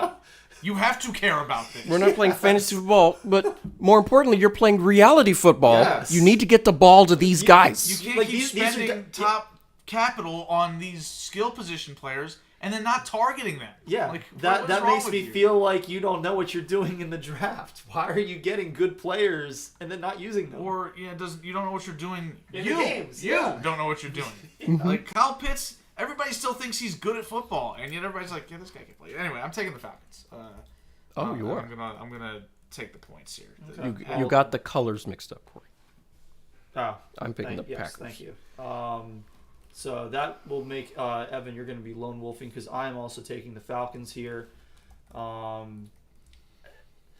I thought the Falcons showed a little something last week. I thought their defense played pretty well. And again, it's against the Panthers, so I'm taking that with a grain of salt. I did say on our fantasy show when I was talking about defenses, keep an eye on the Falcons defense because once you get to week 5 or so, they're going to have a pretty easy schedule. So if they're good in those first few games, they're a team to look out for. So I think this will be their first pseudo test. Obviously, the Packers, we don't know if they're actually that great. And a lot of my concern here is that we still don't have any clarity on the hamstring injury for Aaron Jones. He pulled up after his second touchdown on the touchdown reception that he had, kind of like hobbled down the tunnel. And as of this morning, at least, the last time I got a chance to take a look at my fantasy team, which he's on, they were still looking for his status was still uncertain, and he didn't practice today, is what I'm seeing right now. So that additional concern has me leaning Falcons. Alrighty. Next game, the Raiders in Buffalo to take on the Bills. The Bills are favored by 9.5, and I'm going the Raiders because that is too many points. The Bills looked a little shaky on Monday night. Granted, the Jets defense is really good, but the Bills also made the Jets defense look good, right? Like what? Where's Josh Allen throwing the ball at? There was one play, I want to say it was like 3rd and 6 at some point in the second half. He rolls out to his left, and he's, Kevin Burkhardt wide open to just, run the 6 yards and get the first down. But instead, he does the Matthew Stafford, starts pointing to where he's going to throw an interception, and just chucks it into double coverage, and it's picked off again. So, dude, you can't go broke making a profit, man. Just take the easy stuff. Yeah. Like what? 10.10? They're not going to win by 10. 10. Ooh. Yeah. That's a lot. They have a segment on the Fantasy Footballers called the Almost Upset of the Week, and I would call this like my almost upset pick of the week. I don't think the Raiders are going to beat the Bills, but I think they're going to beat this spread. 9.5 is way too steep after what the Bills showed me last week. Obviously, the Raiders' defense is a far cry from the Jets, but I think that the steadiness of the Raiders' offense, given how poorly the Bills' defense was able, they were not able to contain a Zach Wilson-led Jets offense enough to win that game. I have some concerns about the Bills being able to blow out a team at this stage in the season. Mm-hmm. Eric? Yeah. It's time to make a choice. You have to... I'm making a choice. No one circles the wagons like the Buffalo Bills. Oh, okay. I feel like Josh Allen is coming off an embarrassing game, one that he should be ashamed of. And I think he's going to come in buttoned up, focused, and they're going to be ready to play. And I think that the Raiders are under-talented. I think that they're traveling west to east. That matters. These things do have an effect. And I think that the Raiders' defense is bad, and I think that Jimmy Garoppolo is prone to making ruinous decisions with the football at times. And I think that the Bills might induce a couple of those. I think it's a bad matchup for the Raiders. 10 points. I kind of like the Raiders this year, but I think this is a particularly bad matchup for them. Okay. Well, each of us has a lone wolf through the first 3 games. Yeah, alrighty. Better than last week when Corey had all of them. Oh. 7. You had 1 and Evan had 2. Yeah, but you had 7. I did have 7. Yes. 10 of the 16 games had a lone wolf. That was crazy. And I was the only one who got any right. I got 4. Yeah, that's why you're winning. It is. I mean, that is how that works. Yes. Uh, If you don't get them, we lose. That's the exercise. Yeah. Speaking of bad matchups, Ravens at Bengals. Bengals favored by 3.5. This, to me, looks like the classic game where the Ravens just lose by 3, at the gun. Like, I'm picking the Ravens, but not with confidence. If we're doing point spreads and confidence points, I'm like, oh, I don't know about this one. We should do that. The Bengals can't possibly play any worse than they did on Sunday. right? Like, that was. I mean, they can. I don't think they're going to. I mean, they have to put all their helmets on backwards or something. Like, what? How can they possibly be worse? They were awful. Or like that guy that got. Did you see that? It was one of them college games. The guy got his face mask pulled so hard that his helmet actually spun around. He was looking out the back of his helmet, and he threw the ball away just because he threw the ball. He threw the ball. Yes, because he was just like, I gotta get rid of it. He just shoved it. He threw it out of bounds, and then of course he takes his helmet off. And of course, there's flags all over the field because pretty obvious face mask. But yeah, it was quite a sight. Just go down at that point. He wanted to get rid of the football. I guess. I'm also taking the Ravens. Oh, no. Once again, trying not to overreact to the absolute bungle that was the Bengals in Week 1. That was just such an awful performance.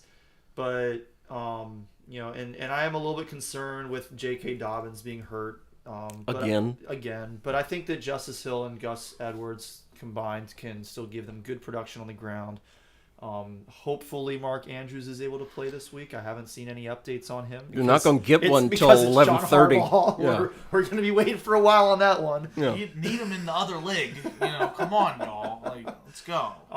So there is some things to be concerned about on the Ravens side for me, but it's a division matchup. The Bengals looked so bad in the first week. I'm going to go with the Ravens and take the points. I think the Ravens looked really bad too.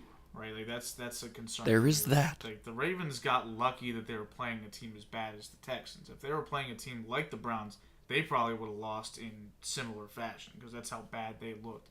The Bengals seem to have the Ravens' number a little bit, even when they have a backup quarterback, and he somehow fumbles the ball in the goal line. It gets returned the other way in the playoff game. It seems like it always goes against the Ravens, especially when they're in Cincinnati. I think that the Ravens secondary is in tatters. Marlon Humphrey's hurt. Marcus Williams got hurt. Marcus Williams is hurt, right? So they're missing guys on the back end. Linemen have already gotten a little bit banged up for them, which is a story of the year for the Ravens every year. It seems like they're constantly dealing with injuries.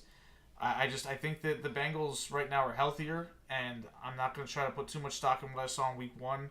Really, from either team, I'm just going to go based off of who's actually going to be out there Week 2. I think the Ravens are in rough shape already, and I think the Bengals are in a better position to have a bounce-back week, so I'm going to roll with them. Alrighty. Seahawks at Lions. Lions favored by 5.5 points. The Vegas zone. Yeah, it's too steep for me. I'm taking the Seahawks against the spread. It's the Vegas zone. That's tough. I feel like the Lions should still win this game, but this feels like one of those games where the Lions could have a letdown coming off of a really big game-opening win against the Super Bowl defending champion, Kansas City Chiefs. The Seahawks, they need a get-right game after being absolutely embarrassed at home against the Rams last week. I took the Rams at plus 5.5. I'm going to take the Seahawks at plus 5.5. Mm-hmm. I am going with Detroit. This game, to me, just, my quick little analysis has shootout written all over it, but I don't think the Seahawks offense can keep up with the Lions offense. So I think the Lions win this one by at least a touchdown. I mean, I again, don't want to overreact to what we saw on Sunday. The two tackles that went out of the game for the Seahawks are day-to-day. They should be able to play this week. You would figure that odds are at least one of them will be healthy enough to play. Sure, and I think that Seattle got a little in their feelings in that game.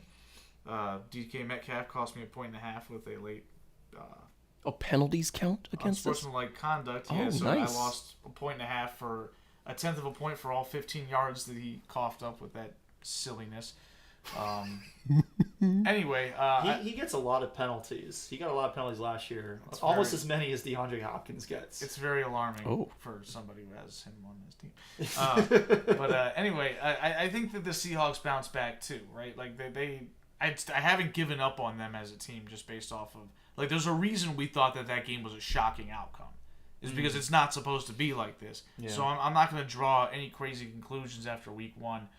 Meanwhile, the Lions, again, they got the job done against the Chiefs. Yeah. They got a little bit of help from their best player, Kadarius Toney, but Kadarius Toney is out with Chiefs this week, so he's not available. I think the Seahawks are going to be in a bit of a spot where they can actually maybe pull off an upset here. But regardless, I'm not going to lay 5.5 points on the Detroit Lions. Not yet. I'm not that sold. You're not feeling the vibes, man? I am feeling the vibes. I'm feeling the vibes too, but 5.5 is a lot. It's a lot of points. Yeah. Alrighty. I have no idea who I'm picking this next one. Colts -1 at Texans. One of y'all say something while I make up my mind. I don't know. This is a brutal game. This is a brutal game. I hope the red zone doesn't flip to this one. I ultimately went with the Colts, and really I did that purely off of looking at the DVOA numbers from Aaron Schatz this week. I was just like, this just feels like such a toss-up. I'm just going to go with whatever DVOA says. And I know it's only one week's worth, so it's hard to really put too much stock in it. But it's a go Colts. Anthony Richardson hopefully will be healthy. He left the game. He took a big shot. Yeah, he took a big shot late in the game, but it seems like he's on track to be able to play. They showed a lot more to me than what the Texans did. I think it's going to take the Texans a while to find their footing. Dameon Pierce wasn't as involved as he really should have been in that game. C.J. Stroud is going to go through his rookie struggles. And that's not to say that Anthony Richardson is not also going to, but they have more weapons around Anthony Richardson for him to work with. Granted, one of them is Deion Jackson, who is the worst running back by total DYAR. So that's not great. But they have Michael Pittman. They have a couple other decent, options at the receiver position, and he's got his legs, which is something that C.J. Stroud is not, known for really using. Except against Georgia in the semifinal game. He's running all over them. Yeah, so the Colts were kind of fun last week, right? Like they pushed the Jaguars, right? The Jags who we think are good. Mm-hmm. Like the Colts were right there in that game for most of it, and Anthony Richardson. Boy, he's raw. Like, he sailed a lot of passes. He had a lot of rookie moments, but because he's got the factor of being able to run the ball, that kind of makes him have some level of competence at the position, which is something that C.J. Stroud simply doesn't have right now. C.J. Stroud is an underdeveloped player. He's a rookie. Mm-hmm. He's got a bad team around him because, that's how you end up with the number, 3 pick in the draft? Yeah. 2. Oh, okay, you did good number 2. Okay, but yeah, that's how you end up drafting somebody like C.J. Stroud is by having a bad team. They did not use any additional draft capital on addressing the offense. They spent that capital to draft a defensive player, so that doesn't help. At least it doesn't help C.J. Stroud. And I think that the Colts defense still has enough dudes on it to really wreak havoc with him. Honestly, I'm not sure. I'm not necessarily sold that the Colts defense is markedly worse than the Ravens defense at this point with all the injuries that Baltimore has, and I think that that's going to be a similar result. So I'm taking the Colts and laying the 1 point even on the road. Yeah, I still can't believe the Texans didn't take Jackson Smith and Jigba. They passed on him? Well, I guess they did, but well, I'm pretty sure they passed on their second. They pick, picked twice. It was before the Seahawks pick. I'm pretty sure. Well, that would be their third pick because they drafted Will Anderson as well with the top 3 pick. They traded up for him. Maybe I'm misremembering. You might be thinking the Lions when they didn't take him. Because they should have picked him. Yeah, I wanted them to take, what's his name from the Eagles, the defensive tackle. Ooh, Jalen Carter. Yeah, I wanted them to take Carter. I guess give me Indy as well. I don't know. Right, so whatever. Yeah. Chiefs -3.5 at Jacksonville. I am all in for Duval County and Jacksonville. I think they win. So... Chiefs have issues, and Jacksonville's a tough place to play, particularly early in the season. Or maybe that's just the Ravens thing, because the Ravens suck in that stadium. But give me the Jags.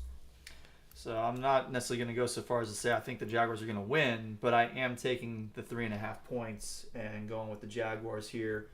I thought they looked pretty good in week 1.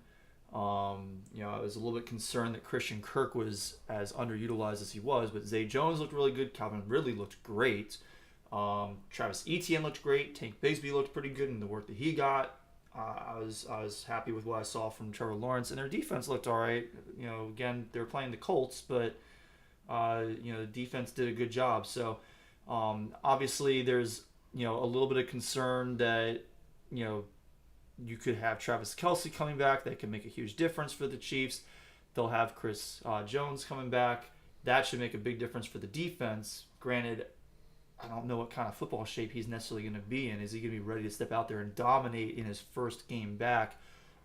I'm assuming he's going to play this week after signing that contract. I'd be shocked if he's not. Maybe he'll be sitting in the owner's box. So, there are some things that could happen for the Chiefs, players that could come back, that could swing the pendulum a little bit the other way. But when you're getting 3.5 at home, I don't think I would take the Chiefs by 9.5 if they were at home, if the location was reversed here. So I'm going with Duval as well. Alrighty. Eric. Yeah, Waffle House, baby. Let's go. Mm-hmm. Jaguars. I think this spread is a little, I don't know. It feels like there's a little bit of a Chiefs tax on here just because Kansas City's been the dominant team in the NFL for the last 5 years. Yeah. I think it's a little steep. I think that I even with Kelce and even with Chris Jones, I think that the Chiefs have legitimate concerns about the wide receiver position. I mean, like, how could you not after what you saw this week and really what you saw last year too? And again, expecting Travis Kelce to show up with a bone bruise, which is normally a 4 to 6 week injury, and for him to go out there and just be Travis Kelce at 34, coming off of a recent injury, feels a little unrealistic. Yeah, it feels like a lot, and I feel like this game should have been closer to a pick'em. Yeah, I think if you're going to give me points and Jacksonville, I'm taking Jacksonville. Yep. Yeah, sweep that one. Da Bears in Tampa Bay take on the Buccaneers. Buccaneers only favored by 2.5 at home. I am with the Bucs because the Bears are just terrible. Ugh. That's it. I mean, I agree. The Bears are bad. I know that we've been giving Justin Fields a pass because he hasn't had a whole lot of help, but Justin Fields, as of right now, is still a bad quarterback, and I think that we get caught up in the explosive plays that he makes with his legs, but he gives that's all they got. He gives just as much back. He didn't get any of those last week. Yeah, he gives just as much back when he holds the ball too long and takes a dumb sack, or when he throws an egregious interception. He still does that. And this Bucs defense proved they've still got dudes on that defense, right? Like they've still got Shaq Barrett, they've still got Devin White, still got Levante David. They've got guys that can play on that end, and Baker looked pretty comfortable running that offense and hooked up with Mike Evans a couple of times. We were hating on him, saying, "Oh, well, Mike Evans, he's washed, right?" And well, maybe he's not so washed. Yeah, maybe he's not so washed, and obviously Rashad White was not as as big a part of the game as we would have thought coming into Week 1, but I think that he has a chance to get right here against the Bears. I think the Bucs are at least as good as the Bears in a neutral site, and you're telling me that I'm not even having to lay the whole 3 points. So yeah, I'm laying the points and taking the Bucs. Yeah, that was an easy pick. Chargers -3 at Titans. I don't know.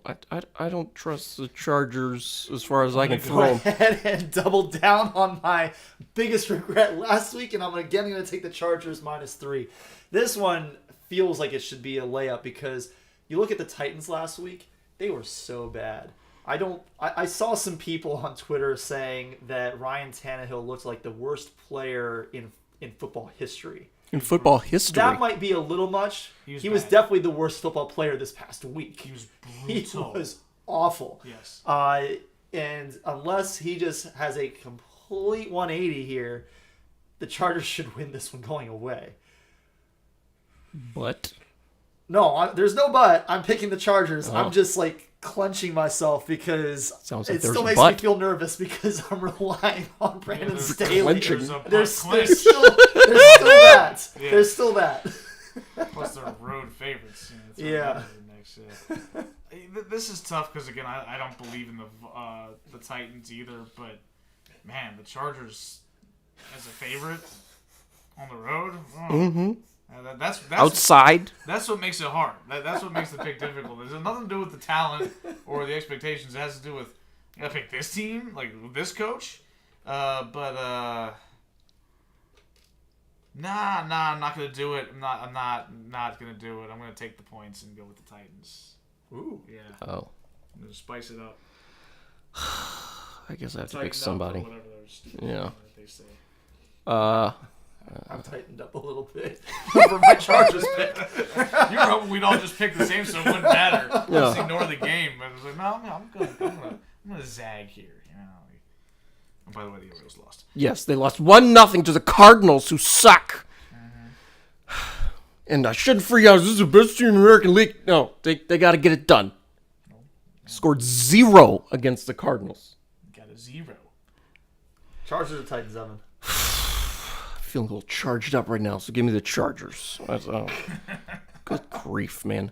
Giants -6 at Cardinals. Please tell me I don't have to watch this, right? What? I missed That's some. a big spread. Yeah. What? Give me the Cardinals. Yeah. This is a slam dunk, in my opinion. Cards, lock it in. Yeah, Cardinals. Come on. Like, what are we doing? The Giants on the road are going to cover a 6-point line after what we just saw? I don't think After so. they just lost 40-0, and I know it was against the Cowboys, doesn't but matter. come on, like the Cardinals played the Commanders close, and the Commanders looked better than the Giants. Yeah. I kind of liked what Josh Dobbs was doing a little bit, too. He was doing okay. For a guy who's named Josh Dobbs, it was like I don't know where he even came from. They cut Tennessee. Colt McCoy. Yeah, that's right. He was from Tennessee. Yeah, beat Georgia. That's right. Oh. Wow, that was that guy. Uh-huh. Yeah. Bush Alvin Jones- Kamara was on the field. Yeah, and he was, and Bush Jones was crying. Yeah, I remember all that. Jawan Jennings. Yeah. Shout out to Jawan Jennings, wherever he is. Is he still with the 49ers? I thought he was on the Saints. Jawan Jennings? Really? No. I thought he was I with know the Jawan 49ers. Johnson is with the Saints. Oh. Is Jawan Jennings with the I Saints? thought he was with the 49ers. Maybe he was with the 49ers. That sounds right. Anyway, the 49ers, -8 in Los Angeles at the Rams. This is a home game disguised as a road game for the 49ers. It's going to be 70% Niners fans, at least, right? Niners roll. I'm laying the points. You know, this is an interesting one because you bring up a good point. You know, like this would imply that the line should be -14 if it's in San Francisco. But as you said, this is essentially a home game, which means that you're getting a home game at a discount for the 49ers in a lot of ways in terms of the spread. With that said, the Rams looked really good this past week. I know the 49ers sure did too. But I already put it in my notes. I'm going to stick with it. I'm going with the Rams. I'm taking the 8 points. I'm getting more than a touchdown for a team that looked really spicy last week. Looked really interesting. I mean, if the Rams were spicy, then what were the 49ers? I mean, were they in fuego? You know, Yeah, they were 3 Mile Island sauce or There you something? go, yeah. Like, McCaffrey and Ayuk were certainly in fuego. Shanahan owns McVay. The 49ers seem to win this matchup virtually every time. But will they win by enough? That's the question, isn't it?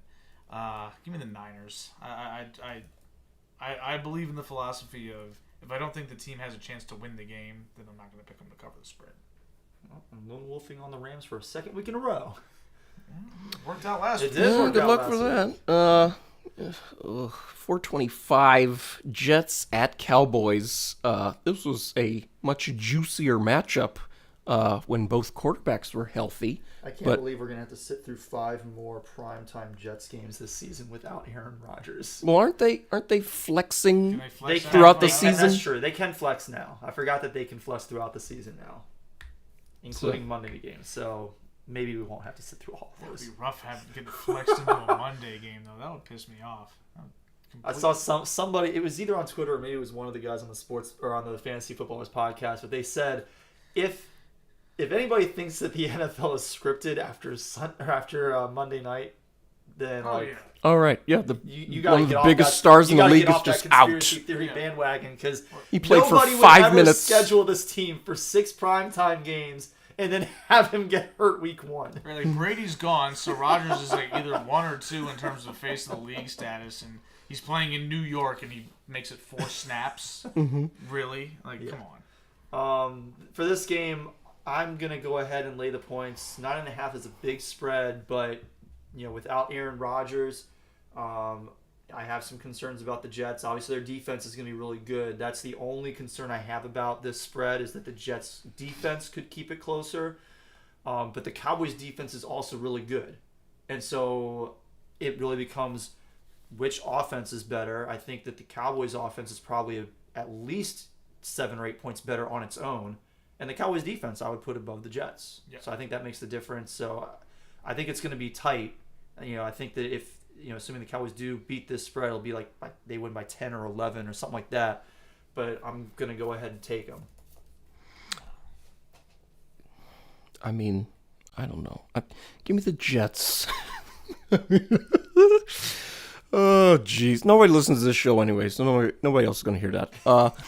Give me the Jets, because, I think this is going to be a low-scoring game. This has got, I don't know, 2008 Ravens-Steelers vibes. Just 13-10 or something. 13-9, somewhere in there. Neither team is going to score a lot, so... if I feel like neither team is scoring a lot, the team that's getting almost 10 points, I'll just take them. Congratulations to the sportsbook on the charitable donation. What? The Cowboys are going to score plenty because they're going to force a ton of turnovers. They're going to destroy Zach Wilson. Like I said last week, Micah Parsons is going to eat Daniel Jones. What's he going to do to Zach Wilson? He's going to get wrecked. To be fair, I think the Jets' defense is going to force some turnovers too because Dak Prescott does turn the ball over. He turned the ball over Zeke season. isn't there. You said what? He turned the ball over one season. Most of the time, he's been a pretty pick-and-verse quarterback. He had his best year was a lot of turnovers, and he turned the ball over quite a bit last year. He threw the ball a ton that one year because they were always behind. Their defense was garbage. That was the year he got hurt. He also fumbles a lot. Doesn't fumble that much. Fumbles a lot for a guy who doesn't run that much. I'm not that worried about Dak, and I think that again, you said it, Corey. But the bigger thing is that even if the Jets do force turnovers, are the Jets' offense going to be able to capitalize? They're not going to do anything. Right. There's no 13-10 here. They're not going to score a point. They're going to get shut out just like the Giants did. It's going to be a 3-touchdown game. Give me the Cowboys. I'll lay the points all day on this. Come on. Alrighty. Next, the Manders in Denver to take on the Broncos. The whole 4 o'clock window just sucks. I don't like any of these games. Giants, Cardinals, 49ers, Rams, Jets, Cowboys.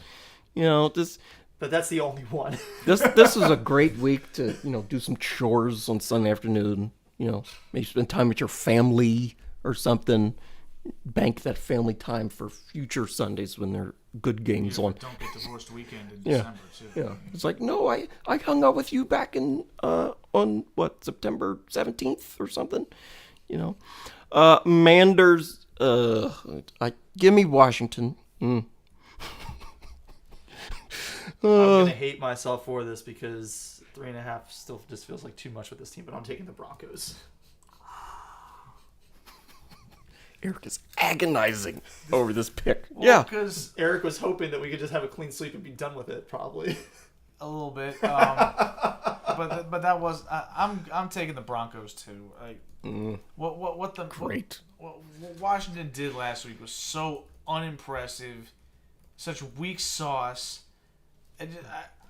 I can't believe that they couldn't win that game, by a touchdown. They couldn't cover. I picked the Cardinals? I picked the Cardinals and you picked the Cardinals. Yeah, I lone wolfed it on the Commanders, and it was a disaster. Yeah, they almost lost the game. They did almost lose the game. It wasn't like it was a backdoor cover. It was at least Russell Wilson threw 2 touchdown passes. It's like as many as he threw in the first 3 weeks of last season. He's going to clear the bathroom total by a ton this year. I just Hopefully. way. Did he add any bathrooms this offseason? We don't know. How many bathrooms does he have? 15? Yeah.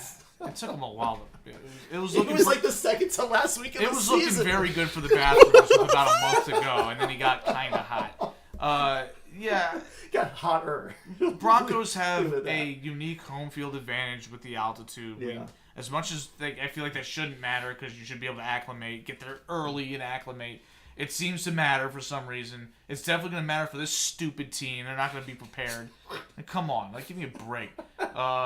And I think that the Broncos defense is actually legit. Yes. And It's still legit. And I think Sam Howell's a bum, and I think that Washington's defense is overrated, and I don't think that Chase Young's going to play, and I think that they're going to lose. And so I'll take my chances with them winning by more than 3. Yeah. Why not? All right, another 3-point line. Sunday Night Football, Dolphins -3 at Patriots.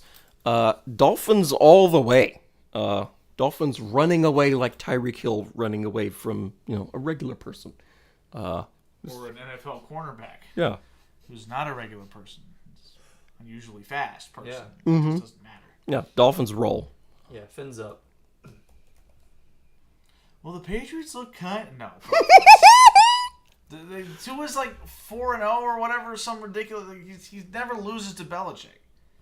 It's bizarre, but and I know it's in New England, but it doesn't matter. So I don't think that matters. It's not December. Right? Exactly. It's not December, and they play on a turf field. It's a track meet. Mm-hmm. It's speed on turf. It's over. Yeah, and the Patriots don't have that. What do the Patriots have? The defense did okay. They have Mac and Cheese Jones. He did okay for like 2 drives too. Kings Island's Mac and Cheese Jones. Oh God! Yikes! Abysmal performance. Yeah. On to Monday night. We have 2 Monday night football games, and they overlap. Yeah.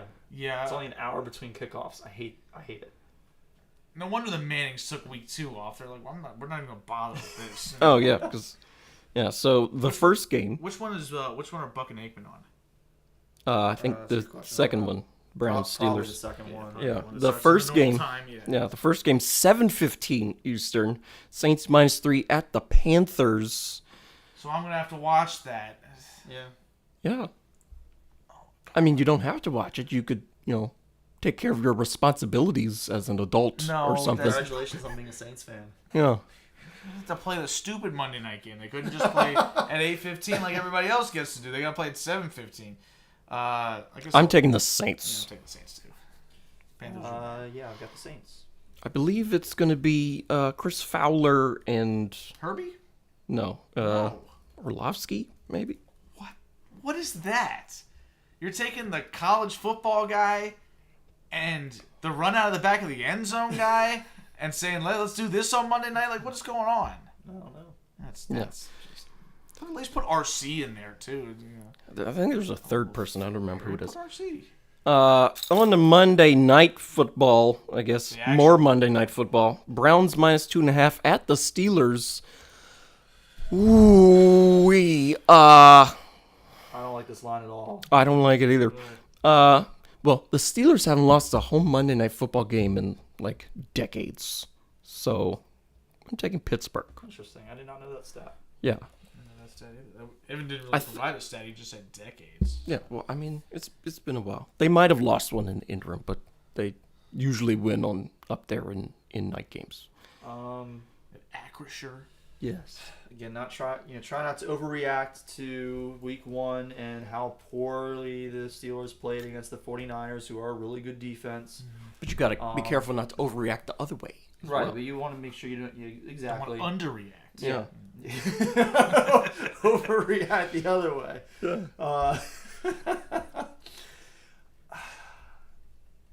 I also don't want to overreact to the Browns' performance against the Bengals, because that really seemed more of a really bad game by the Bengals than it did a really good game by the Browns. Browns' rushing attack was good. The Browns' defense may have been helped by just poor offensive line play and maybe some poor play calling on the Bengals' part. It's still a little bit hard to tell. Deshaun Watson played okay, better than he did last year at least. I already put it in my notes, so I don't know why I'm agonizing over. I'm going with the Browns. Mm-hmm. Yeah, I feel like the game that the Steelers played against the 49ers was a little bit of a case of, everything that can go wrong will go wrong. Like the interception that Pickett threw was the receiver fell down, he slipped, and it went right to a DB. Like, that's not something that's going to happen every week. Mm-hmm. Plus, like, the 49ers are the type of team where once they get up on you, it turns into a wagon and they A just blow you feeding up. frenzy. Like, they've just got so much talent, and if you if things go off the rails early, there's not really much chance of getting it back on against them. Whereas the Browns will definitely provide opportunities to get you out of trouble if you fall behind. Steelers at home, getting points against a team that I don't really think is that good. They'll be playing Renegade, I'm sure. Oh yeah, Get everybody all jazzed up. Should play Come Sail Away. Just make it a Sticks night at the at Acrisure, as I keep wanting to call it Heinz. Anyway, Steelers, I'm gonna take them. Alrighty, that's all the games, and we've been on here for 2 hours. The Orioles figured out how to lose. The Rays already won, so there's that. I got a bunch of missed calls. And don't forget that if you're still listening and you want to play against us in the picks competition, you can do that. Just reach out to us on socials. We're on Twitter /X at SportsBars18. You can reach out to us by our email, thesportsbars@gmail.com. Let us know you want to play. Give us your email address, and you will receive a ballot every Wednesday afternoon. Yes, do all that. Corey's at Corey Puffett. Eric's at Quagmire67, and I am at Evan_Ash13. Listen to this podcast, all the places you could possibly listen to it. Just scrolling through these picks here. I was like, oh no, it's just gonna be a disaster this week. Any shout outs for anybody? I'll start. Seem to be shouting out these people all over. Or all the time. Shout out to all the workers at Hershey Park as I was up there again this past weekend. Got a free ticket for my sister, so we had a nice little time up there, riding some stuff. It was a little crowded, but, went for free on the house. So, that was great. Cool.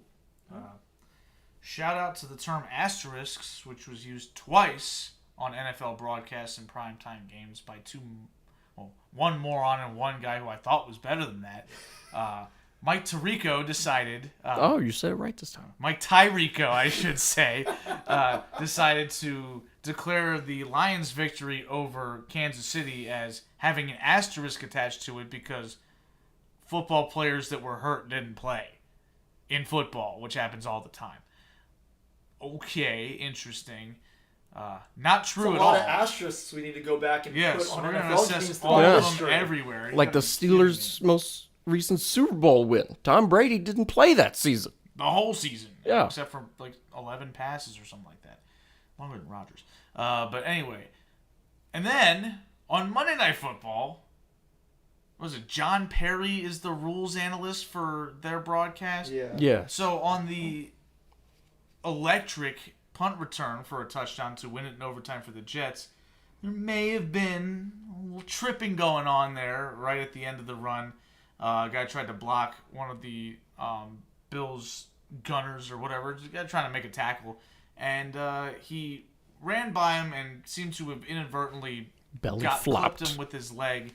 And so, inadvertent or not, that's technically a tripping penalty. Mm-hmm. And so John Perry says, yeah, that should have been flagged. So, this win has a little asterisk attached to it. I'm like, no, it doesn't. No, it doesn't. Then the penalty was at like the 10, 15-yard line? It was at the 27, which means the ball would have been spotted at like the 42. Yeah. Which means the Jets would have had to pick up one first down to get within field goal range. And the odds would still have very much been in the Jets' favor to win the football game.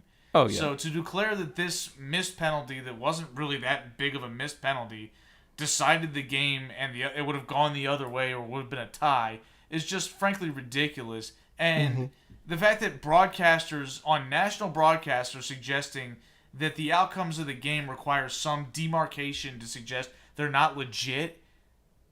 We just had a whole bunch of jokes about how this game is scripted and how like it's inauthentic, and now you're trying to do the same thing to outcomes that actually happened because I don't know, maybe you had some money on the Bills. It was just an absolutely ridiculous thing to say from him, and frankly, I think it's disqualifying to be on television to say something like that. Yeah, I would agree. My shout out this week is just to football in general. Thank you for coming back to us. I'm so happy. I'm so happy to be playing fantasy football. I'm so happy to be watching football. It was a fun Sunday. It was a really fun Sunday. Even though it was a really crummy Sunday in terms of the performances for a lot of teams, This was our 4th lowest scoring week since we started having 9 starters in our fantasy football lineups.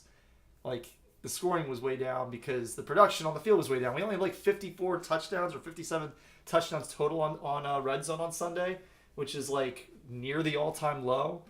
And yet, I was still in my happy place as soon as I got back from... I enjoyed my time at Toby's. Don't get me wrong. I really enjoyed the show that we went to. We went and saw...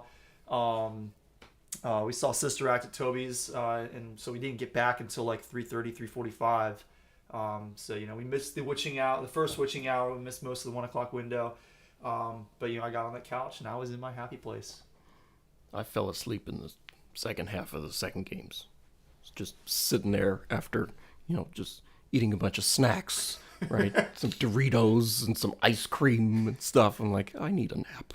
So I nodded off for a little while and had to figure out what was even going on, right? Because so much stuff had happened. I didn't even know how long I was asleep for. Yeah, so I guess we're out of things to talk about. So yeah, let's get out of here. If you made it this far into this podcast, you deserve some sort of award or something.